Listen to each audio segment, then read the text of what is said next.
Hello and welcome to the final cut, half cut in 2021.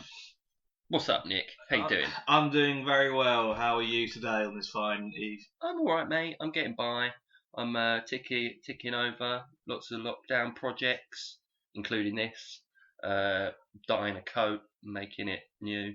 You're dyeing a coat. Yeah, I'm upcycling now. That's very good. Yeah, Very good. very hipster. Nice. So it was an olive coat, and now it's going to be a black coat with that like mad grey wolf lining. So it's going to look cool. It's going to look Oh, cool. nice, Yeah. cool. Yeah, and some little like bits. So yeah. Anyway, Yeah. it's not a podcast. It's not sewing. It's not the Sewing Bee podcast. This is the final cut, half cut with me, Jason Winter, and Nicholas. Just Nick. Nicholas of Essex. Yeah. Yeah. We're just two idiots that talk about films. Yeah. How are you, mate? I'm good. I want this pandemic to end now because I just realised I've never been to an anime convention and I want to go to an anime convention really well badly. up for that, were you? Yeah, because I like the idea of not being the grossest person in the room. Like, I go to an anime convention, I'm like the fucking coolest guy. Yeah, you're the cool guy, yeah. Because I've showered and visibly care for myself. You're the guy in Queen's Gambit that's from Love Actually. You're a nerd in general, but in that environment, you're a geezer. I'm the king. Yeah. Yeah, so I'm the one-eyed kid man, Yeah. Lady LeBlanc. You get babes. By default, like, it'd be great. I've never been, and I just realised, like, oh, fuck. I would be well up for going, mate. I've done Comic-Con in London. I worked it, and it was crazy. 250,000 people over 4 days. Like, I've been at the XL for, which is weird talking about massive crowd events. Yeah, I know. Because you have no idea how to comprehend 250,000 people in an indoor space. Now that is a fucking nightmare. I know, it's like every now and then I'll like watch an old video, Yeah. and I'm like, they're all so close to each other. Yeah. Like, I wouldn't let someone be clubbing. close to me before all this shit happened. Like, when they're just all sitting down talking, Yeah. I'm like shoulder to shoulder. This is terrible. I don't like it. I don't know how it's going to be. It's going to be a lot of drugs being done before people are going to be able to relax on the dance floor. That's all I'm saying. Oh, 100%. So apparently this goes on to about October because we've all got to get vaccinated. Yeah, I'm looking forward to it. Painful. Actually, I'm going to hate because I fucking hate needles. I was having a discussion with a friend about this. I mean, you are a friend and another friend. You're also another friend about this yesterday. So my mum has had the vaccine. Hallelujah. But it is painful and it does make you feel very sick. So fingers crossed my mum's fine. But we've all got to have it done, mate. Well, the thing about I hate injections. I'm pretty sure I haven't got my meningitis one done or something like that. Mm-hmm. I was terrified of it, and I'm gonna have to force myself to get this injection because I don't want to be the guy who in like 10 years time is like, oh yeah, Nick died from coronavirus. Well, yeah. Oh my god, it's a shame when it happened. It's like, way after all the injections went out. Like, the vaccine was available. He was just such a giant pussy. Went to Brazil. He refused to get a fucking injection because he's scared of needles. And then it's like, oh, okay, he kind of deserved to die, in which case, like... Nah, you'll be fine, mate. We will just get it done. It's only in the arm. I had a blood test once where, well, it was attempted blood test. This is why I'm scared of needles. Attempted blood test. Young, quite attractive, ginger nurse. But she's like, I'm a trainee nurse. I was like, okay, it's fine. I'm there. It's part of my STI check when I'm single. So there's an added tension to the scene. Yeah. Because that's like going, yes, I have had sex. Yeah. And she's like, I know do it to me, but I'm not allowed to think what the sex would be like because I'm trying to be professional. And while she's clearly thinking, Jesus Christ, this Justin Timberlake looking sexy motherfucker, if only I could get STI off him. Yeah. She fucked the needle in my arm, not actually, but balls it up, blood squirting everywhere. I freeze, right? And I'm like, oh boy, like this is not cool. And she's like, just wait there. She goes and gets another nurse, and then the old nurse comes in. Well, not old, apologies, madam. But she comes in, and she just immediately, before even sorting me out, she goes, don't panic, because if you start screaming, the rest of the waiting room go fucking mental. And I was like, what, so now it's my fault, is it? So basically she's like, do you want us to do the other arm and get this blood test? I was like, no, I want to go home now. And so, yeah, I could have AIDS. Also, once I jumped in the Thames and went swimming, and then I cut my foot on the bottom, like not at the bottom of the Thames, but on the bank, getting out, because I was trying to get a football back at university. And yeah, I could have it all sorts, mate. Well, to be fair, like, if you're having a blood test and blood is spurting out of you, just get a cup Pick up the blood. Mm. You fucking don't just use I that. don't understand why they have to do it like that. Oh, anyway, it's freaking me out thinking about it. Fingers crossed, we all get it all done and all sorted soon. Yeah. I miss the pub. I'm just saying.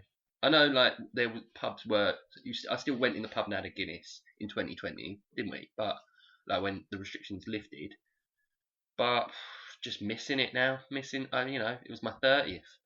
No Christmas pub or Yeah, birthday pub. I mean, it was great for me, but I know people. Yeah, I'm sure you loved it. Oh, I had a great time. Been watching much. I'll try and make it back. Trying to bring it back down. I watched. What have I watched lately? I've watched some interesting shit. A lot of Cobra Kai.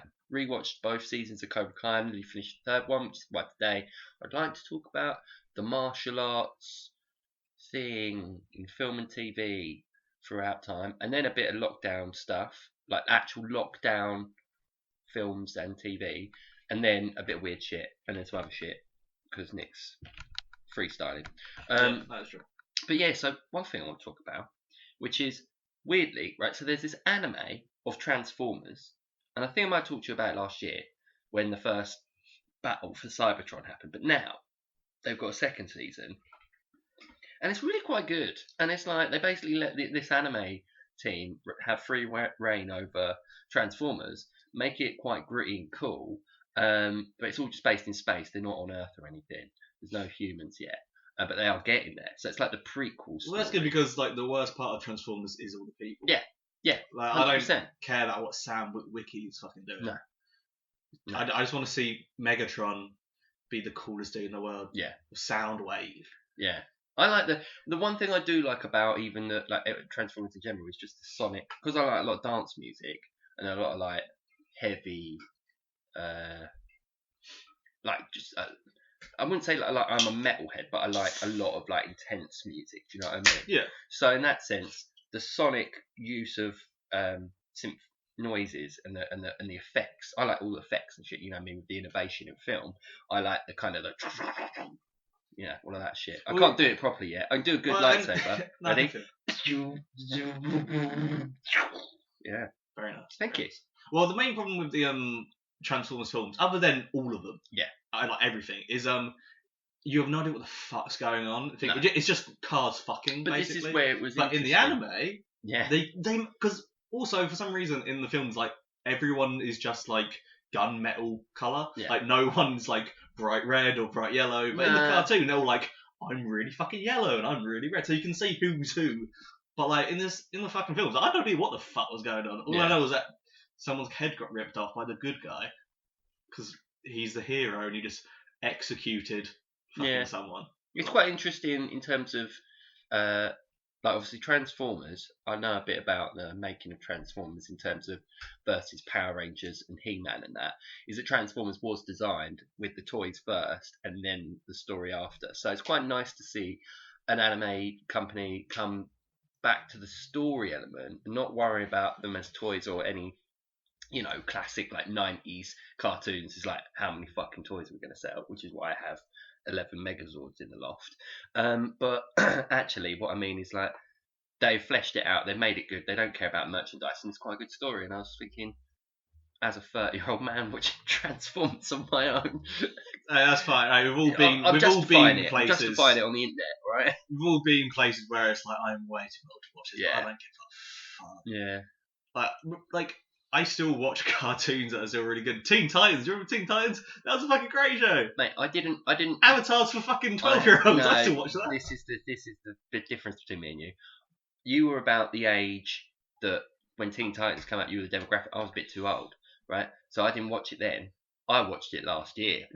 I watched Batman. I didn't watch it when I was a kid. Oh, I really? watched it like 2 I years watched ago. Teen Titans, last year. Yeah. I also watched one of the best things I've watched in the last year and a half is Batman: The Brave and the Bold. If you haven't seen Brave and the Bold, right, as a cartoon, like as an illustration or like comic fan, it has this character in it. Oh, what's his name? Buster Gold. Buster Gold. Buster Gold. It's him and like Blue Beetle and best mates. Yeah, and shit like that. and like they're Booster. Is it Booster Gold? Booster Gold, I think it is. Yeah, and anyway, he's a satirical character. It has a number of satirical characters in it, and it has this line that I always like. I haven't even seen Gavin and Stacey, but they joke about oh, I like half a tea and half a coffee, but when I ask for it, I either ask for a key or a toffee, and nobody knows what I mean, which is just a funny line. I've never seen Gavin and Stacey, but it's Smithy's younger mate doing the conservatory, and he just says this line. I've seen it, and I was like, that's funny. And there's this one line in Brave and the Bold where so Blue Beetle goes missing. He gets shrunk down to like microscopic size. And Aquaman has to try and find him in a jungle. Yeah. So Aquaman gets accidentally shrunk down as well. And Aquaman in Brave and the Bold is this most outrageous. He's like outrageous all the time. Yeah, he's always like this. He's always the over the top comic book version of Aquaman, and he's lame, and they play on it all the time. And there's this one line, and I know I've been dragging this out for like. That's fine, don't worry about this. I don't give a shit. It's so good. And he goes, there's this frog that turns up, and he goes, "God damn you amphibians! Can't you decide whether you're not a creature of the land or of the sea?" And he's just his outrage at amphibians. It's just like it's a brilliant line. I just realised I've completely spiked the sound. Sorry about that. It's fine. It gives a fuck. No one's listening to this for the quality. No, my mate Sam is listening to it in Belgium, so we are international now. Whey! He was like, "I've been listening to your podcast." I was like, How fucking bored is this guy? He's got nothing going on. Yeah, exactly. Totally shit. If the only sorry, escape from boredom is our fucking shitty podcast. Yeah. Holy fuck, dude. I mean, God bless you. Man. One thing I will tell you, Nick, in sales is if you don't believe in the product, nobody else will. And I believe in the product, but you are the self-effacing. I believe in nothing. Yeah, exactly. You're nihilistic about existence in general. Is it nihilistic? Is it nihilistic? Yeah, no, it's either way. You can say both. It's like scones going. I say nihilism, you say nihilism. But chalk and cheese, we work well. So yeah, I've gone on about a lot of nerdy shit very early on when I wanted to talk about martial arts. Yeah. Cobra Kai. Yeah, Cobra Kai. Cobra Kai is good. You haven't seen any of the third season. Third season, I know what you mean when we're saying off air or just now. Season 2 bit weak as it went on, but it was sort of like it was a YouTube series, and I get why they had it was a YouTube. Was it YouTube Red? Is that what it's called? Yes. Yeah. But I really like it. I really think it's a bit trashy. It's a bit like Californication. A bit trashy. It's trashy. It's trashy as fuck. Yeah, people pick it. There are people who are hard to pick it up every Monday from outside your house. Okay, so in order to tie in what you want to talk about later with expectations, is my expectation on Cobra Kai is that it was going to be trash. Well, not trash because I don't think it is trash in a sense. It's written for a young audience, right? And then the third season it gets a bit more adult. They put a bit more adult jokes in there, a bit more swearing and stuff, and clearly they get a bit more budget, obviously. Oh yeah, 100%. And it's all kind of gearing up for season 4, but it got me thinking because it plays on a lot of is Danny LaRusso's constant thinking of Mr. Miyagi as a white geezer in the Valley. Yeah. Cultural appropriation. Technically, Karate Kid is probably one of the most successful examples of cultural appropriation ever conceived. So, but in the sense of I'm pretty sure when he tells him to wax on, wax off, I'm pretty sure he does it with an Asian accent. Yeah. I don't think he's probably going because he loves fucking all that stuff. I'm pretty sure he says it like Mr. Miyagi. It's the archetypal kind of thing about Orientalism. So the idea of Asia over what Asia actually is. So this is an actual historical thing. Back in the day, people from the West went around. We had the Silk Road, right, which is the trade road from China through Europe all the way to London, and that's what spices and silk and all the milk and honey and all the basic stuff that we started getting from 500 years ago. And Orientalism is the idea that we as the West see the Orient as other, see China and all the Southeast Asia, and therefore we transpose that culture, going to find yourself and doing yoga and all that stuff that is Asia really just about that? Is it just about karate? No.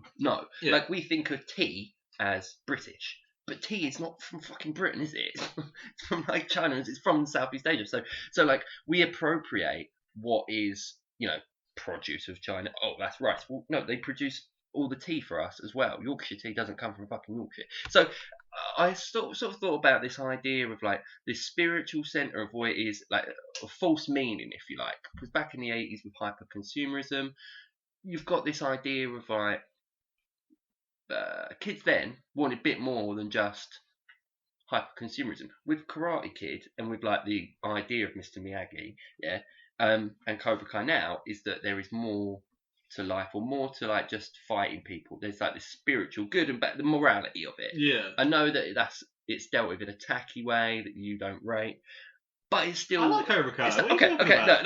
no, I'm just saying it is dealt with. It can be tacky, it can be cheesy, but I have a little well up and I go, yeah, I become a karate master. And what's wrong with that, Nick? Just because I What's think wrong with something's cheese doesn't mean I dislike it. That's I like fine. a lot of stuff. Macaroni. I fucking hate Danny Russo's fucking kids though. No, I am Cobra Kai. I am Cobra Kai all day. Yeah. Yeah. That fucking was it? Oh, the Caleb? little the annoying one. Yeah, but In season 2, I was waiting for that kid to get fucking destroyed. well, he doesn't get And he destroyed. never does. I'm pretty sure he gets replaced by a different actor.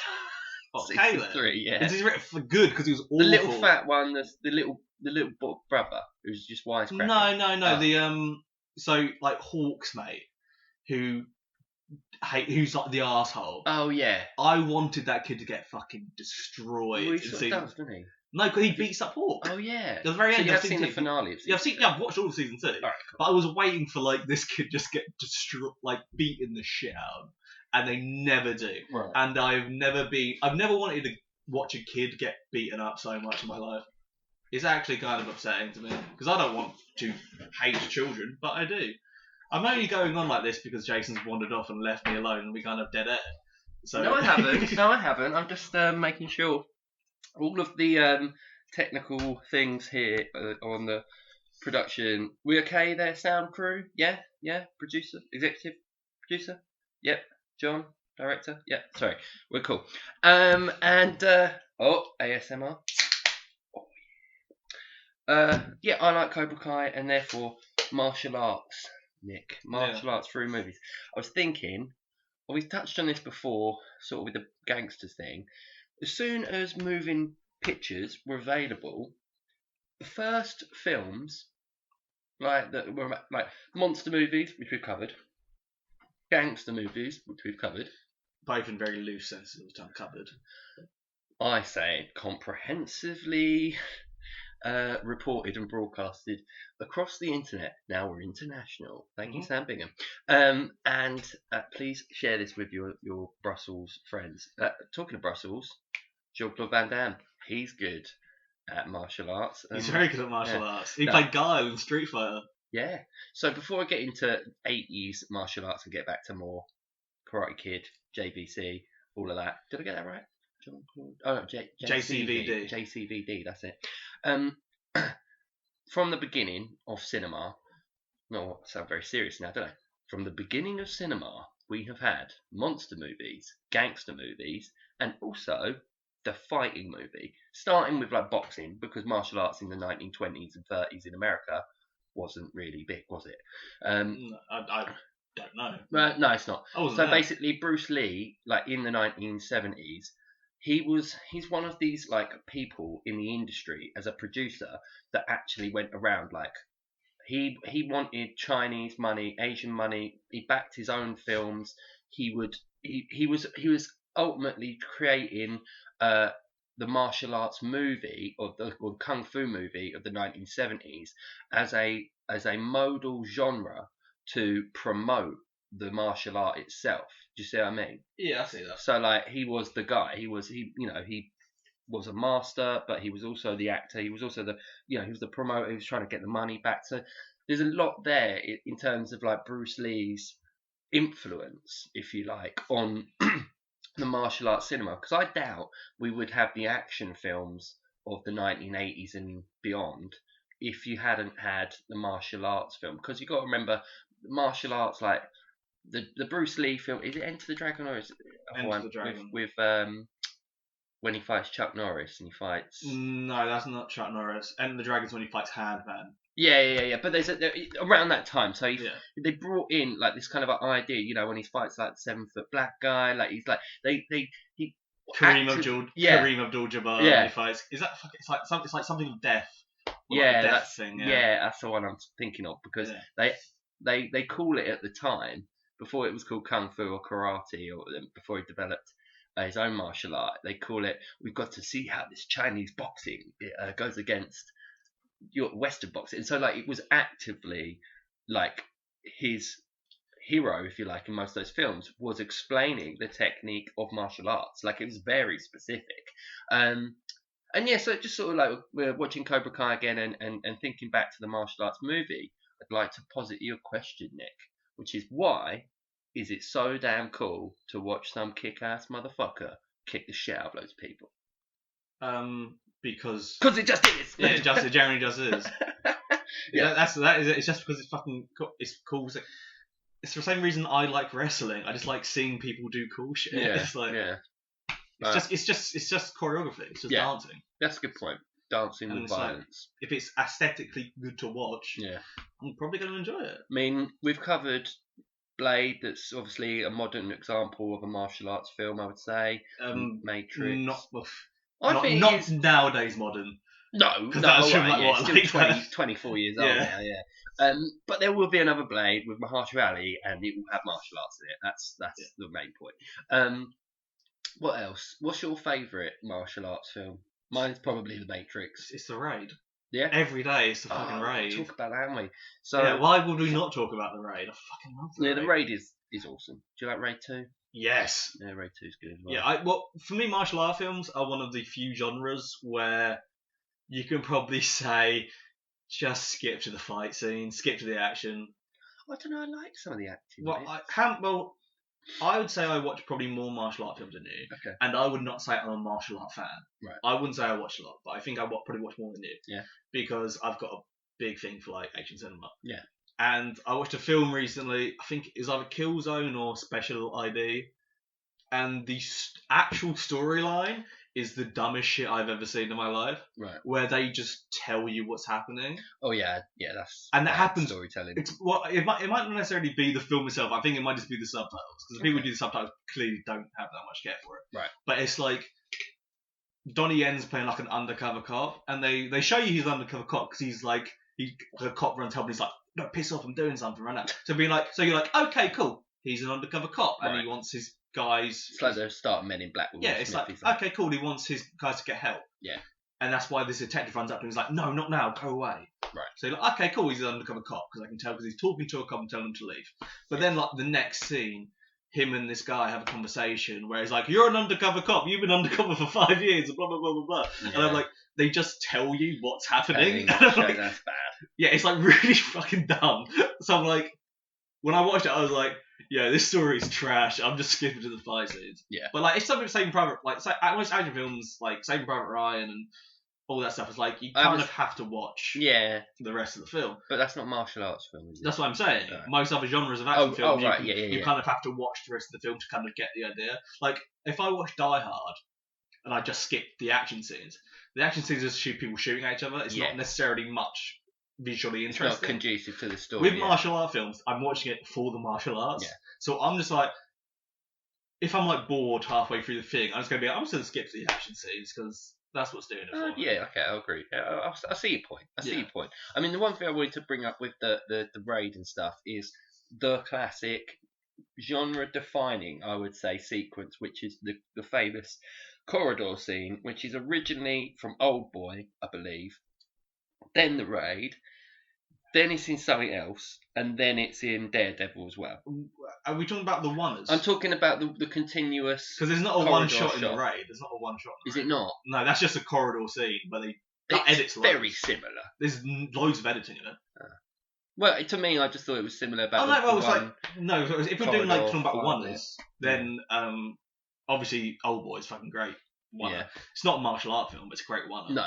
And Daredevil, there's a one because there's two. Well, there's one. Yeah. I think of the one in season 2 where they're going up the staircase and shit. Oh yeah, but that's definitely edited. Yeah. But yeah, in the raid, that's edited as fuck because it keeps on cutting to his mate, doesn't it? Okay, yeah. I remember it being sort of a similar kind of thing. But I mean, the raid was an underground hit that. As you saying, like, want to come on to later about expectations with films, that was a film that I've never seen a billboard for it, never seen any marketing online for it. My mate went, "Have you seen the fucking raid?" And it was one of those. It was probably the last film I can think of that was a word of mouth film for me. You know, when someone tells you to watch this film, and it's all like what all your mates have seen. And I've definitely pushed that on people. We'll be like, "Yo, watch the raid." Yeah, it is sick. It is sick. Yeah, I mean, I suppose in the 1980s, when we're talking about how when martial arts went mainstream, that's kind of like, well, with your John Claude Van Damme's, because the martial arts thing, Bruce Lee, R.I.P., got pushed. I don't know what the machinations of Hollywood were at the time, but I think there was some shit round. People didn't like that he just wanted to promote China and stuff. There is a bit of a political leaning as to the rumours surrounding his death. But we will never know. Are you a fan of his son's work in The Crow? Do you like The Crow? I've never actually watched The Crow. What? But I have watched No, Rapid Fire. I've watched Rapid Fire. I haven't seen Rapid Fire. Yeah, exactly. So even though he's famous for it's Brandon Lee. I don't want to mess up his. I was gonna say Jason, but that's because Jason Lee's in my name as well. Jason Lee the skateboarder. Yeah, I was gonna say, wait, it's not Jason Lee. Fuck. So Brandon Lee. I've never watched The Crow, but I do watch Rapid Fire. It's one of my favourite films. I've heard it's really good, but I watched Rapid Fire when I was 15, and that's what I associate Brandon Lee with. And it's this kind of shit film with like Powers Booth, where he witnessed some guy get murdered. And every time I think of Brandon Lee, I'm like, yeah, Rapid Fire. No, everyone else is like, no, The Crow. And I'm like, oh fuck yeah, his big film. If you like 80s goth kind of rock, like slow, grungy, that is my brand. Kind of like the Smiths, but also a lot more slow metal and shit. Yeah, that's the archetypal film for that kind of genre, and it's a brilliant film, and it's a martial arts film as well, which kind of informs the whole Matrix Blade club meets goth meets Asian leather. We're talking, because I mean the aesthetic of Blade and the Matrix and everything like that. There's nothing to do with the biker culture. It's all about it's bondage, isn't it? It's all about. It's all basically bondage meets. He's got the sword, so that's quite. He wouldn't have a samurai sword unless he was a fan of martial arts in Blade. So, and obviously in the Matrix sequels, there's a lot of swords and shit, a lot more. When the Merovingian stuff, do you know what I mean? Like, yeah, but they're not like they're also using like Greek maces and spears. Oh yeah, but I just mean like the kind of touch upon, like you can use these little. Oh, yeah, obviously this is heavily influenced by fucking like martial arts. Yeah, you can't say it. I mean the whole thing with Karate Kid, he's just offering a bonsai tree with every card that he sells. Like we can it is cultural appropriation. However, people complain about cultural appropriation. They make jokes in the new series of Karate Kid about cultural appropriation, so he has to stop doing it.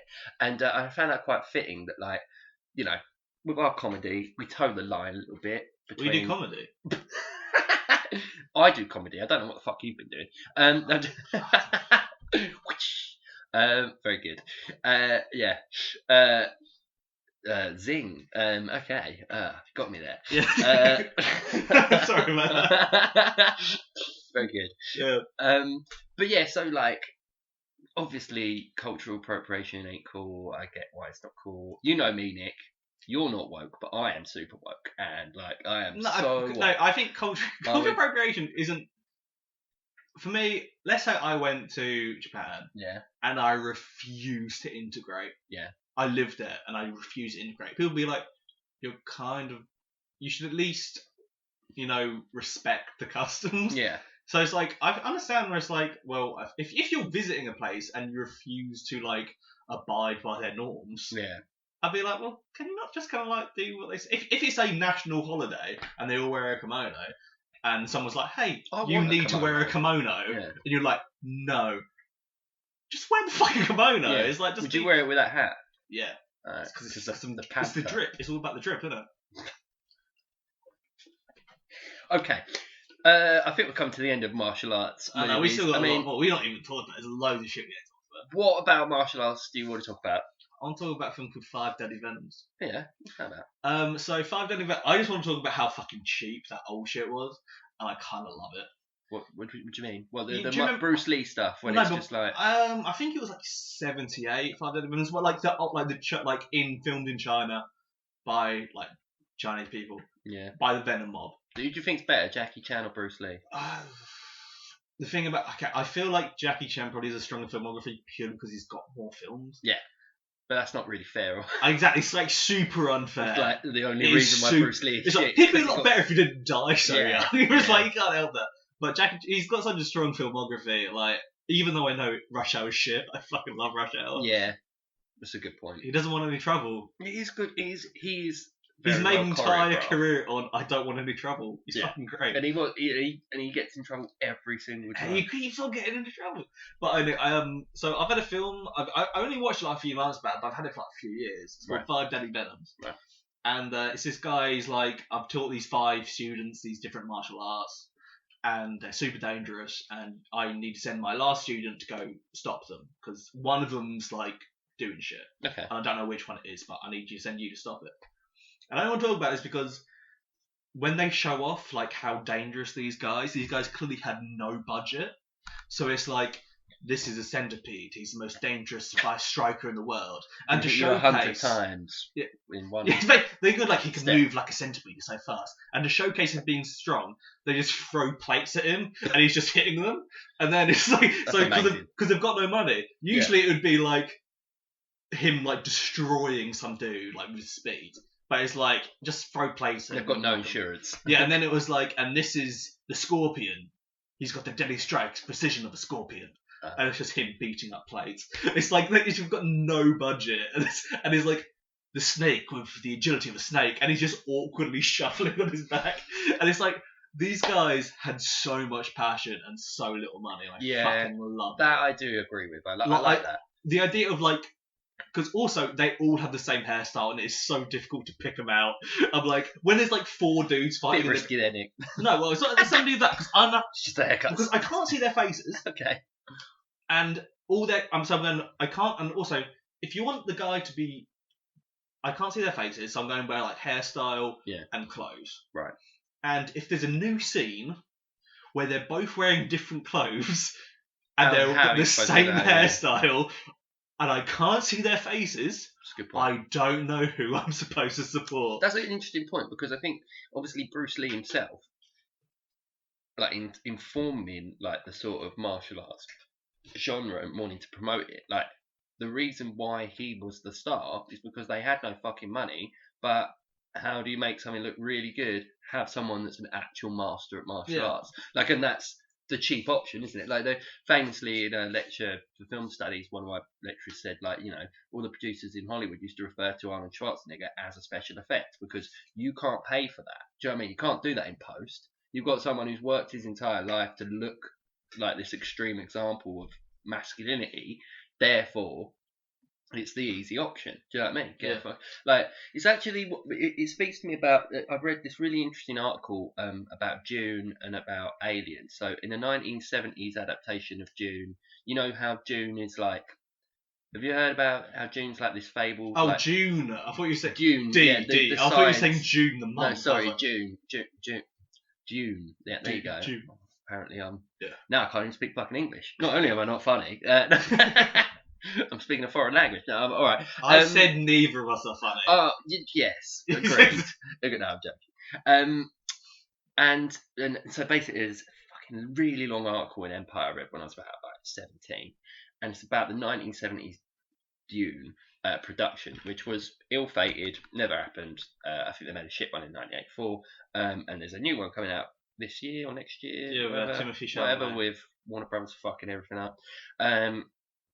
But what they did was the director got he went to actual African tribes in the heart of like the Amazon shit and interviewed them, and then like he like got real warlords that had been in like Vietnam and stuff, like basically what they did in order to get these characters, and it's the same way that, like, James Cameron used Arnold Schwarzenegger as a bodybuilder to look superhuman as the Terminator, and then so basically this way of taking actual real life like skills or whatever or experiences. Yeah, if you're trying to have like an alien tribe, then just interview an actual tribe and use the sort of ancient stuff that they're into as a grounding for the characters and the stories that you're trying to tell, whether it's science fiction, whether it's martial arts, like whether or not it's the archetypal action film.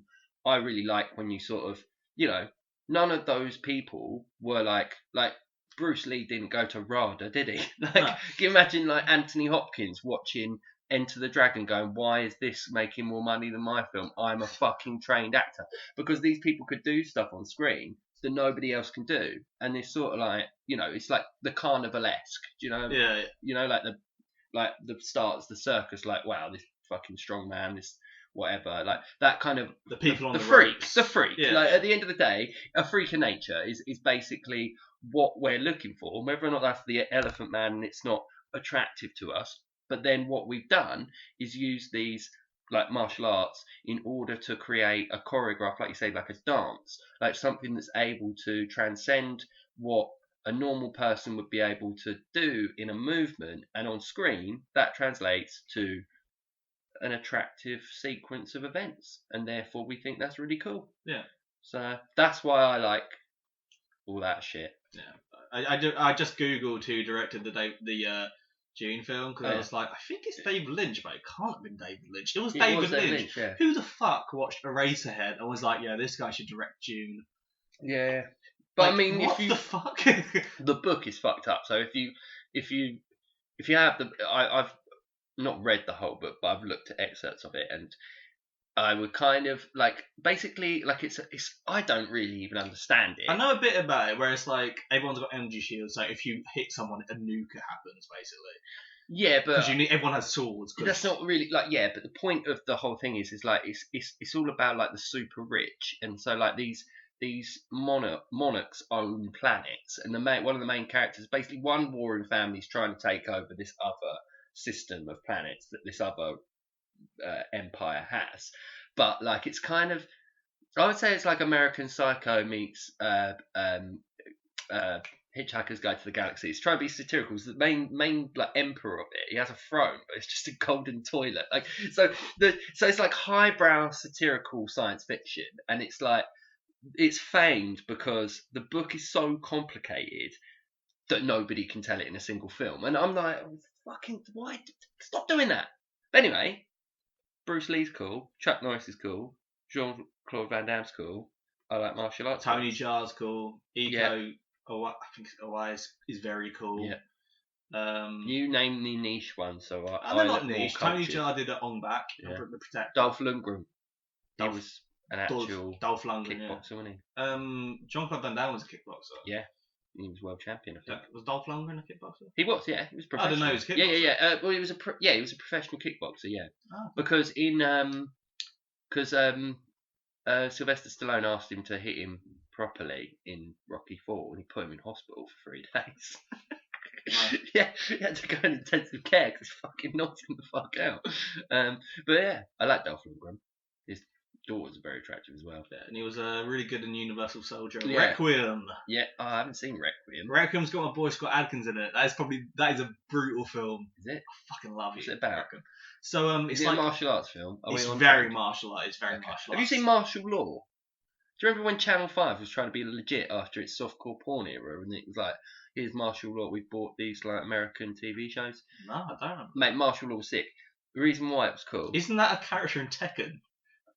That's the character's name. Yeah, it's Martial Law. So his name is Martial Law, and he plays like a kung fu detective, right? So all these American detectives, they ain't getting shit done. Just so you know, I'm pretty sure that is Martial Law Tekken's character. He's a detective. Yeah, oh really? He's a detective. Robbed the whole thing. Okay, and so this guy, Martial Law, which was a Channel 5 really shit TV series.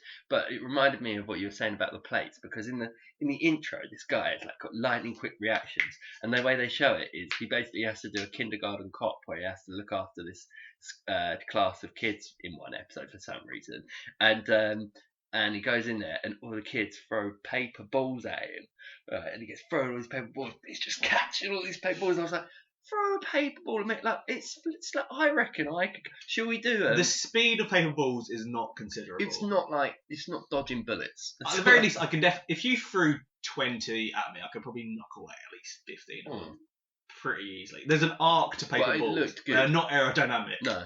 For throwing. As a science experiment, I have a paper ball prepared. You were not throwing it at me. I actually do though. Oh my god, yeah, you are. You really are. Yeah. Watch out, Nick. How funny am I now? Paper ball, like that bit in 300, you know, when they're like, we'll fight in the shade. And there's all the arrows. And they laugh at it. Yeah. That's Fassbender. Oh, yeah, he's in it, isn't he? Yeah, Mark Fassbender's in it. Everybody forgets that Fassbender's in it. The guy who survived is pretty big as well. Yeah. I can't. Who cares? Yeah, who cares? It's not martial arts. Who cares about friends? But they do the Orientalism thing. They do. Oh, yeah, the Persians, the Immortals. Yeah, the Immortals with their martial arts. Well, all right, fucking calm down. I'm saying martial arts is done. Or do you want to keep talking about it? No, I gave my shout outs. I'm cool. Yeah. Yeah. Shout out to Tony Jaa. Okay. So that's martial arts, which, as you know, we're both a master of. Comedy. Karate, all the weakest of martial arts. Yeah. To be fair, karate isn't the coolest. I've never seen a karate fight break out. Yeah, like you know, MMA. Obviously, just before we get into like lockdown stuff, like MMA obviously exploded about 10 years ago with UFC, and a bunch of films came out of that, and that era of, you know, Ronda Rousey's famous now, Randy Couture.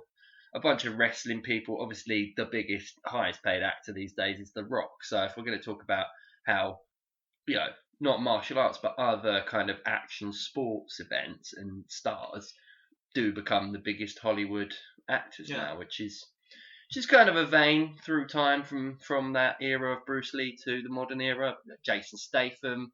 He obviously had a real kickboxing. Andre the Giant got roles just because he was tall. Just because he's massive. Yeah. Bautista's actually a pretty good actor. So. Bautista in Blade Runner 2049, he was brilliant in that. And he's in have you seen, I feel like you're not a fan of that. Are you a fan of 2049? Or? I've yet to watch it. What? I didn't like Blade Runner, so... That's an argument for another time. I'm not willing to get into right now. It's kind of boring. And I don't like Woody Harrelson in it because I think he's very, very. Woody Harrelson. When he's like interviewing the. You mean Harrison Ford? Who did I say? Woody Harrelson. It's not Woody Harrison Ford. Harrison Sorry, Ford, Harrison Ford. But when he's interviewing and he's like, "Oh, I just got a few questions for you," and it's like, "What the fuck are you doing?" And it's just weird, and his narration's awful. I don't know. The version have you seen the director's cut? I think what's the one with narration where Harrison Ford? Please stop saying Woody Harrison Ford. Fucking Blade Runner. This is sacrilege. This is one fucking. Okay, is the director's cut the one of Harrison Ford narrating it constantly? Because that's the one I've watched, and he was so not into doing it clearly. Okay. Because he's like, some chicks come up there, and I'm like, oh my god. Other than the last speech of like Tears in the Rain, that's great. So that's ad libbed. Yeah. But like, I love that. But is it Rutger Hauer? Rutger Hauer, yeah. Yeah, I mean, that's I don't think probably it's my bad. favourite scene in film. I don't think it's it's probably bad. actually, when I think about it, probably my favourite film over The Matrix. That is like you do. I appreciate your opinion, but popular opinion is that it's a fucking masterpiece. No, I don't think it's bad, and I think it's a very good film. I think it looks beautiful. Yeah, I mean, it informed an entire visual style for basically forever. There will never be a non-future dystopia that doesn't look like Blade Runner, or like you know, you've got your like post-apocalyptic zombie kind of Bioshock, like Book of Eli kind of look. Bioshock. You know, the game. Yeah, that's set underwater. Yeah, but like, That's nothing to do with is it not? zombies. I meant like that. What's the one like the desert, like Mad Full- Max look? Fallout New Yeah, Vegas. that's what. All that Look, stuff. Yeah. look, man. Bioshock that Look, man. underwater and there's big Look, daddies. look. Whoa. You've already offended me once on this podcast, and now I'm trying to relate to you as a gamer, even though I have no knowledge of games. I'm just Grand Theft Auto, Crash Bandicoot, you know, that kind of dystopian look. Fucking Match Wheels, the Hot Wheels match, that one. Pac-Man, Pixels, Micro shit film. Machines. Fuck you, Adam Sandler. Yeah, Micro Machines was banging in the That is a 90s. post-apocalyptic film. Yeah, that was a good PlayStation game. I liked it because it took the physics of what it was like to be like 7 with your car along here. Do you know what I mean? Yeah, I fucking love Micro Machines. Yeah, that was actually a good. solid That was game. good. That's a fucking niche reference, but we've made it. Anyway, fuck Micro Machines. Don't actually like. It's a good game for the time. Beyond that, right? So you don't like Blade Runner. Fine. I think it's okay. Woody Harrelson is terrible. Woody Harrelson is shit. He doesn't even show up. He's the worst replicant. Yeah. Because he's replicated himself in a different universe in a different film called fucking what's that? Natural Born Killers. Yeah. Sorry. Or he's a great detective. Anyway, lockdown. Yes. Film. Lockdown films. Right. So Well, you here's say the concept. films. Wait. The concept, or we say films and TV. I'm talking about TV. You're talking about film. And what I wanted to talk about here, as you know, Jason's innovations, as I'm calling the feature. Yeah, I did come up with another feature as well, by the way, but I don't think you're up for it. What is it? It's called Chugs and Tugs. One of us watches some porn and has to get it done, and the other one has to chug a beer, and whoever I'll always come Chugs first. and That's the problem with me. I Chugs told and you that in Tugs. confidence Yeah. that I'm fucked. I was thinking about film and booze, and I thought Chugs and Tugs. So we're never going to do that because that would be weird. But there you go. If you want to go to the extreme of what a podcast is What do you about, think porn is for like people who can't see? Is it just someone describing like it to braille them? porn. Yeah. So this chick, she's pretty hot. She's just getting destroyed. Well, I reckon like audiobook Porn. Yeah. If that's not been invented, then we've got time to make some money. The camera's zooming out, and that's a horse. Let's get off. No, that. because Okay, let's get off this. This is bad no, now. you're forcing me to tell a story, an intimate detail. I about my didn't life, know this is an intimate which detail of your life. So, I was just making a joke. So my mate, right? So when I was about 13, 14, my mate had a much older brother, right? So one of my best friends, who happens to just live across the road from me, because that's how you make friends when you're like 6. Oh yeah. But by the time we were early teens, his brother was 18, 19, you know, he was a bit of a gangster. And so he would just have hardcore pornography stuck up on the walls everywhere, all over their bedroom, like, 'cause they had to share a room, right? And so there was a lot of these porn mags about. I was 13. Okay, so what, just for my knowledge, when we say hardcore porn, was it just naked women or insertion? A bit of both. Gee, who the fuck puts that on their walls? I know, yeah. But he loved it, and he was, you know, and so something about the porn mags of the time, mate, is what you got to understand is broadband had not been brought into effect in 2004. It was just about being introduced. I think Skype had just been invented, but people were like, that was the MSN days where if you had shit broadband, you know, you could talk to people, but you couldn't watch. Oh, this was videos. This was the wild lambs. Yeah, this was like the cowboy era, Yeah. and so porn mags. This was you enter like a message room, Yes, and like a saloon door swings open, exactly, and you step on something and it makes the wrong side, and everyone looks at you. It's like, you got a lot of gumption being around here, boy, in the anime room. We don't like your top here with a real picture. Exactly. You better get your saddle and get out of here. I'm sure you were groomed, Nick, and you didn't realise it. I realised it, but I was into the attention, so I was that's cool. nice. Yeah. Anyway, the grooming aside, there was not much of an outlet in the way that tube pornography. Now I'm talking about the innovation of the porn industry in the last 20 years, which is ridiculous. But I have to make a point, which is there would be these long, like 1,000-word stories, short stories, we should say, about encounters that these men have had.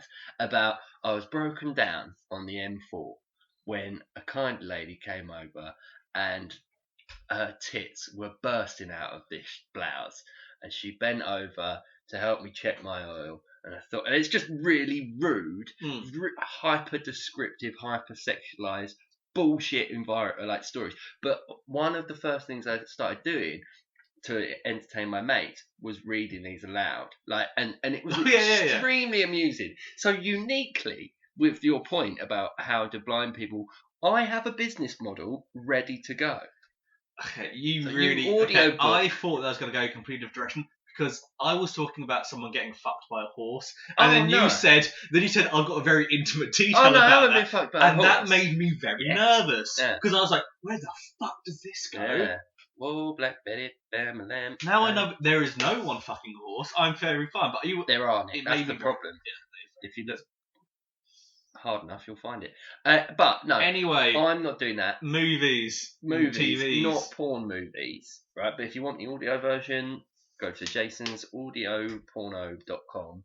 No, lockdown, right? We're lockdown movies, right? So that's the innovation of the porn industry. What I want to discuss is like, you know me, Jason's Innovations, not Chucks and Tugs. Jason's Innovations is like the Terminator, like Matrix. They've all done stuff that's innovative in the film industry, like in the production of the film. Bullet Time, like the CGI in Terminator 2, like all of it, right? That's what drives what drives like stuff. Like, you know, you don't like Christopher Nolan and Tenet, but I've not watched that. I haven't watched it either. But you don't like he gets a technique and he goes, right, I can't the idea for this technique. Let's play it into a story. Can I just explain why I don't like Christopher? Because I've actually worked it out pretty well. Because I really like The Prestige. Mm-hmm. I think The Prestige is a great film. I think he's very, very creative, but he's not very imaginative. Okay. So if you say like we want to do a film about magic, because until spoilers for The Prestige, until the last 10 minutes, that's a very normal film. Yes. But when you give him a thing where it's like, we're dealing with dreams, where you can do literally anything, he's like, okay, so it's people with guns. But in dreams, you can do literally anything. Yeah. And he's like, okay, bigger guns? Did you know only 5% of the population dream in colour? Do you dream in colour? Yeah, I dream in colour. What? That's ridiculous. Yeah, I know. Only 5% of people can do it. No, but I think he's a very good director. But I feel like if you did he do Dunkirk or 1917? He did Dunkirk, right? Yeah, he did Dunkirk. 1970s Sam Mendes. Okay, cool. If you give him something that's like based in reality, I think he's an amazing director. Okay. I just wouldn't give him anything where it involves like, you can do basically anything. I understand that. I think in the argument about Inception and possibly with Tenet is what he does is he decides, and it is important in terms of the commercial value of the film that he's creating, is that he's creating a colour palette. Okay, so we're talking Inception, Interstellar and stuff. I understand how I actually think Interstellar's a beautiful way of dealing with space and time. And I find it quite emotive as well, the climax and everything like that. But I understand your sense is like there's a colour palette to what he's trying to achieve, and there's an aesthetic that they've gone with, and it might be like circa 1960s and Inception with the suits. And I'm not even taking Interstellar because Interstellar is a realistic take on that. So if you give him something like it's proper realistic, in a sense where it's like elemental, accurate. I mean, okay, he's very good at that. Maybe like because it's like okay, so you're in a dream, you can do literally anything. It's like okay, cool. So guns. Yeah. No, Christopher, you can do literally anything with this. Okay, cool. So bigger guns. Yeah, I agree. I'm like. So I feel like if you give him something like 1917, the gun didn't turn to jelly and then start talking to him. Well, it's like, well, it's not Alice in Wonderland. My type thing was like, at one point they could just have like, your dreams are insane, right? Like, anything can happen in dreams. Yeah. So they could be like having a firefight, and all of a sudden a fucking werewolf shows up and just starts attacking people, and it's like, why the fuck's that there? And some guy could be like, I watched The Howling like yesterday, and obviously it's on my mind. Yeah, I just don't feel like I agree with you. That is my problem because I feel like he does. He makes very interesting concepts, but super generic. He limits them by the aesthetic value of what he's presenting. Yeah, and I agree with you because to juxtapose that idea, I can't see a way. It's like a sequence in Ready Player One. Like I can see the visual imagination of how the idea of that is really interesting, really fluid, and you could do anything you want with it. So like in Ready Player One, with like the fucking Iron Giant turning up and the fucking. Have you seen Ready Player One? I hate that film so much. I know you hate it, but like, Terrible but film. do you understand that what you're saying visually is what Ready Player One does? And if it had the storytelling of Christopher Nolan, if you married those ideas together, if Inception was like Inception story, but when you go into it, it's got the imagination of Ready Player One. Ready Player One Isn't has that no what you're imagination. talking No, about? Ready Player One has no imagination. Why? Because Are you insane? because everyone. How many Master Chiefs are there? No one creates anything new. Alright, Everyone is based on pop culture references. The only people that make anything new are the villains, yeah. who've got their own look and their own aesthetic. Everyone else is like, yeah, we're the Master Chief. Yeah, we're these Alright, things. but in the terms no of, one in in terms that of film. concept, No, can but you see what I mean? Also, the Iron Giant. What's his thing? What's his big thing? Is what if a gun didn't want to be a gun? Right. And what do they make the Iron Giant in that film? A fucking gun. Do they? Yeah. Well, the Iron Giant is like, I don't want to fight. Oh, I yeah. just want to. Or in the original Iron In the Giant Iron film. Giant, he's like, I don't want to fight. Yeah. I just want to, like, kind of help people. Yeah. And in Ready Player One, they make him a gun. Okay. The heroes defy the will of the Iron Giant. That film is fucking atrocious. It is a terrible film, and the guy who wrote it is a fucking incel. I've got it upstairs. So anyway, why is he an incel? Because his entire thing's like, so what's the woman's flaw? I can't remember now. But She's got a bit of like, she's a bit chubby, Seen it and she's got a bit ages of a thing on her thing, Yeah, and she's got like a problem on her face. And what's his thing? It's like, don't worry, I accept your apology for lying to me. Right. So He's he's sexist. Yeah, he's a fucking massive sexist. Ready Player One, terrible film. I was. Look, can we not get into the idea? Yeah, anyway, like, the so, thing of Ready Player. I was so, just saying. So, lockdown films and TV shows. Right. So innovations. Like I was trying to talk Yeah, sorry. about the Nolan stuff, but we went on a massive rant there. All I meant was like, I see your point, but if we had the visual scope of something like Ready Player One, like, do you see what I mean? In terms of all the like, because what it does is marry millions of different ideas into a tapestry of action, and I would take the myriad of ideas in a tapestry of action into Inception, as you have pointed out. You know, like that's not Ready Player One, but like Okay. it, yeah, because that would solve it. Do you see what I mean? Yeah. Something in between the two, and it brings me on to the innovations of film, like I was saying, and the concept of the lockdown itself, this global pandemic that we've all lived and experienced, becoming a modal transition for the way stories, films, and TV are told.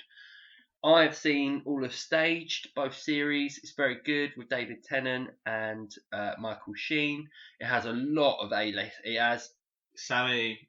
Dench. Samuel, yeah, it's got a lot of people in it, and the second season's got even more people. But my favourite character in season 2 is, so everybody plays themselves, it seems, on the show. Like there's Simon Pegg and the other one, Edgar Frost. yeah, Frost. yeah, Nick yeah, Frost. Nick Frost. Edgar Wright is a director. Isn't Edgar Frost? No, yeah, he made what did Edgar make with? Did he do Hot Fuzz with? Edgar Wright did Shaun of the Dead, Hot Fuzz. Yeah, he does all of them. He's the director. Yeah, he's the guy that they work with. Yeah, right. Baby Driver. I thought so. I was like, hang on, no, that's not really my jam. I mixed Nick I Frost like and those Edgar films. Wright up. Yes, right. But I like those films, but it's not really my thing. But anyway, You don't like Edgar Wright? I do like him a lot. I just like, for some reason, I don't know why I don't like Peg and Frosters. Like I like it, but it's sort of like when your mate goes, I really like this, and like I'm like, okay, it's okay. But I'm very much, if I haven't discovered something and I'm not passionate about it, and someone tries to push something on me, I sort of go, yeah, I understand it's funny. Like I saw Hot Fuzz in the cinema, but I'll give you an example as to why, and I'm going off on another tangent here. You're owed a tangent. I went off on one, so Yeah, well, okay, I'll tangent it up. Tangent Green Dream. Right, so in Hot Fuzz, in the first 20 minutes, they're sat in a pub and they go, and he does this gag where he goes, I think mostly it's just like me as a me as wanting to be a comedian, and the delivery of the style. It's the style of comedy. To me, it's not as visceral. Like, I see comedy like most people would see action or martial arts, is that the choreography and the formation of how you do stand up and how you write comedy, I find is very specific. And if you haven't like, if you like people boxing and then you see kung fu, like, then it's a different style and you have to adjust to it. And so in Hot Fuzz they do this gag, and the gag is, oh, my dad, who used to sell onions. Oh, because you sell was- apples around here, yeah. don't we? Well, your dad sells apples and raspberries. Yeah, no, I but fucking then, love that joke. yeah, no, it's a good joke, but then they do the cheap joke either before or after that, which is like, no, it's because he was something, and he goes, no, because he was a cunt. And so all these films at the time in the 2010s, and there's a number of them from your kind of Seth Rogen, Jason Segel, like, they all personally, I think you comparing them to like all that stoner comedy shit is a massive disrespect to Hot Fuzz. Hot Fuzz is a better tier than the Seth Rogen or the Pineapple Express. Yeah, I'd say it's a higher tier. I'd say it's smarter in the visual gags. Okay, yeah, I agree with you. However, I'm trying to put my finger on why I don't. Like, I'm not disliking them. I'm just saying, for some reason, they don't speak to me, and I'm trying to work that out. I understand. Live and direct. But anyway, so loads of celebrities featured in Stage. Stage is about David Tennant and Michael Sheen talking to each other on Zoom. Well, or you Skype. have to be important because season 1 and season 2 are they're completely different. Yeah, but it starts off and it's basically them talking about them not being able to make this play and how they're getting through the lockdown. Then the second season is about what they did instead. It becomes meta-textual. So if I recall, season 1 is them rehearsing a play. Well, in Trying quotation to. marks, rehearsing. Yeah. And season 2 is season 1's happened. How are you going to do season 2? Yeah, so it's completely meta. It's actually really genius. Yeah, like, I've never seen anything like that. Actually, I'm trying to think of a lot of other media. I've not seen a show where season 2 is season 1 actually happened in the real world. Yeah, exactly. And now it's we're like talking about season 1. Yeah, and that's crazy. So like, it's very, very good. Go and watch it. It's very accessible. The first season, it has like 15-minute episodes. They get a little bit longer in the second season, but it's got twists and turns. It talks about what it's like to be in lockdown. It also talks about like what it is to be, a famous, successful person in lockdown, and which you and me understand. Which we completely relate to. I got it. I got the whole, the fame. I get it all. So well, no, you get it all the time, mate. All those anime. I've got anime girls going at chats. me all day, bro. Yeah. I've got a harem set up. So I believe you wanted to talk about. Well, we're still talking about lockdown film. Oh yeah. But I wanted to say you wanted to talk about that horror film. Oh, Host. Yeah, but I can't talk about it if you've not watched it. Because you've not watched it. Yeah. Well, look. Listen, dear listener.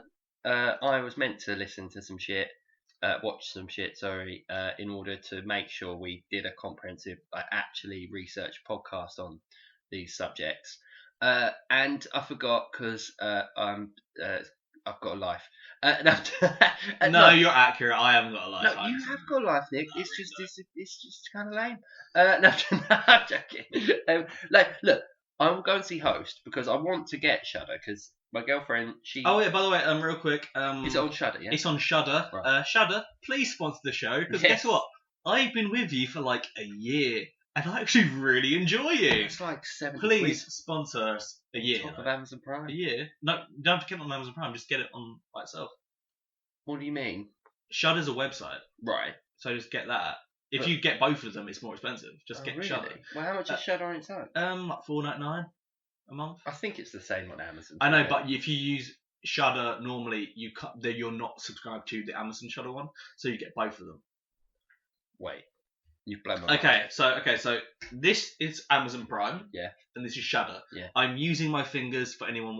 For the one guy who's listening to this who's probably Nick a bot is from threatening Russia. me. Okay, so this is Amazon Prime. Yeah. And this is Shudder. Yeah. You can watch. You have one of these, all right? Yeah. Now on Amazon Prime, it says, "Do you want to buy Shudder?" Yeah.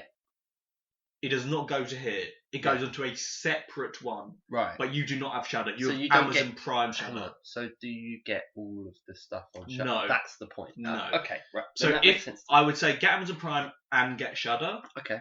don't get the Shudder version on Amazon Prime because there's a bunch of shit you miss out on. Okay. Please sponsor a Shudder. I use you all the time. Yeah, we'll do more horror ones because that's been the most successful.